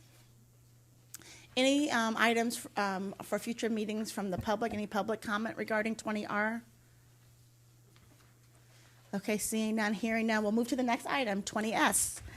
And this is an update regarding CANRA. As you know, this has been on our agenda for a number of our meetings. So, Mr. Glassbeagle, can you provide us an update on where we are with our request related to CANRA? Yes, absolutely. CANRA, which stands for the California Child Abuse and Neglect Reporting Act. In February of 2015, just to remind everyone, Assemblymember Garcia requested an opinion from the Attorney General regarding mandatory reporting requirements under CANRA on behalf of the Board of Psychology. Since then, the issue became subject of litigation.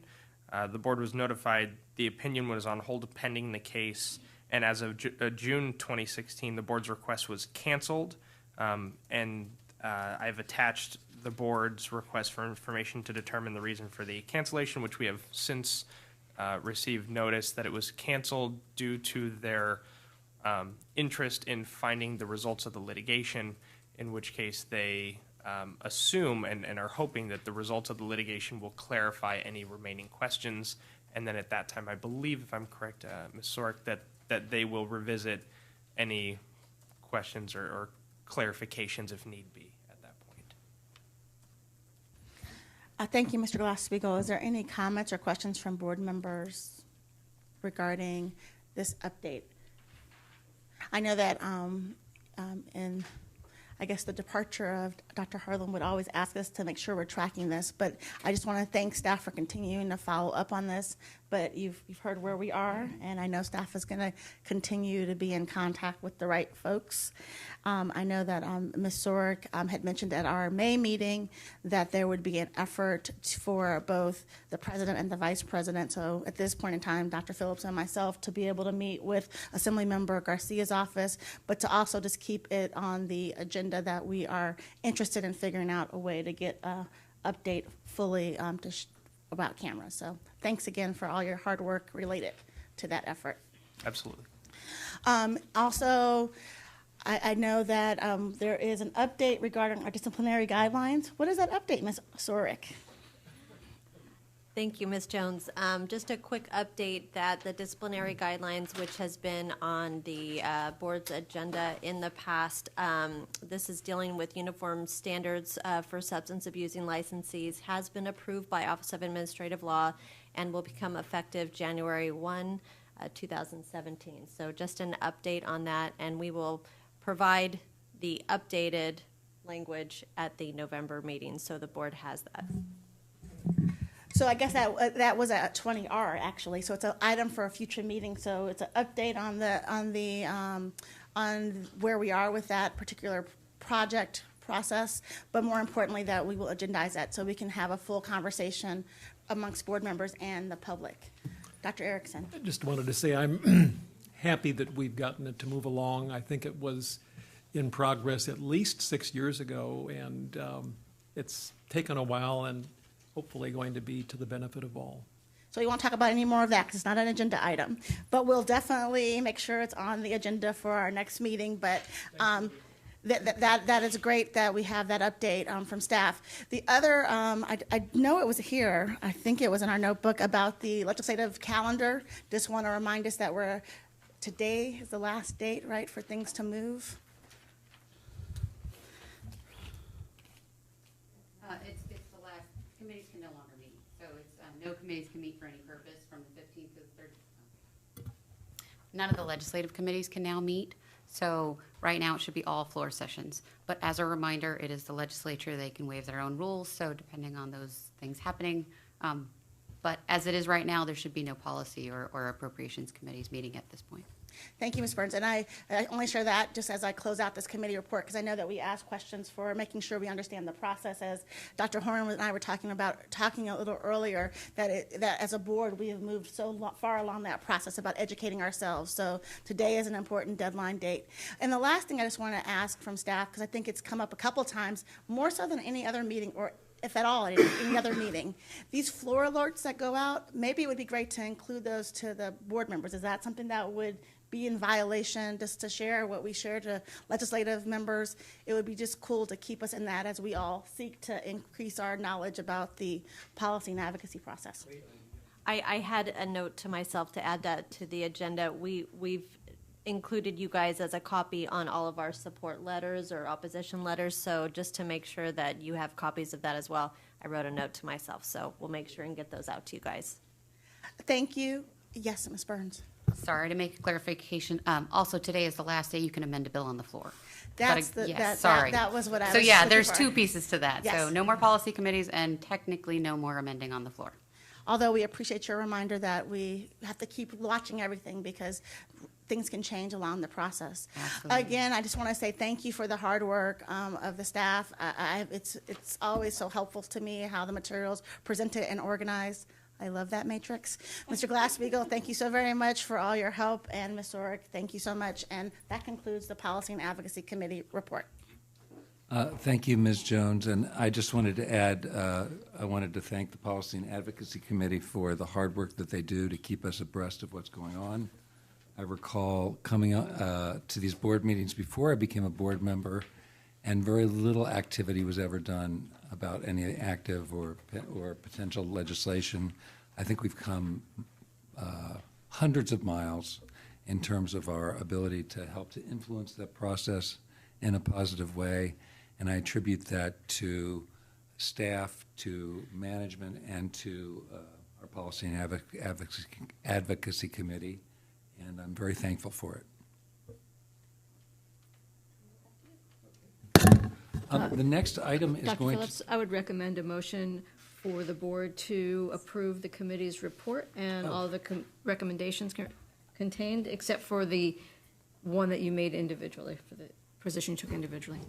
Clarifying question, because the committee did not have a meeting between the last board meeting and this board meeting, does the board still need to, it's committee related items, which is why Ms. Jones was the provider and the reporter of the legislation, but I'm just procedurally asking if, because this was not a committee meeting report per se, does it need to be treated because we took each item individually by vote or consideration throughout the meeting? I didn't know.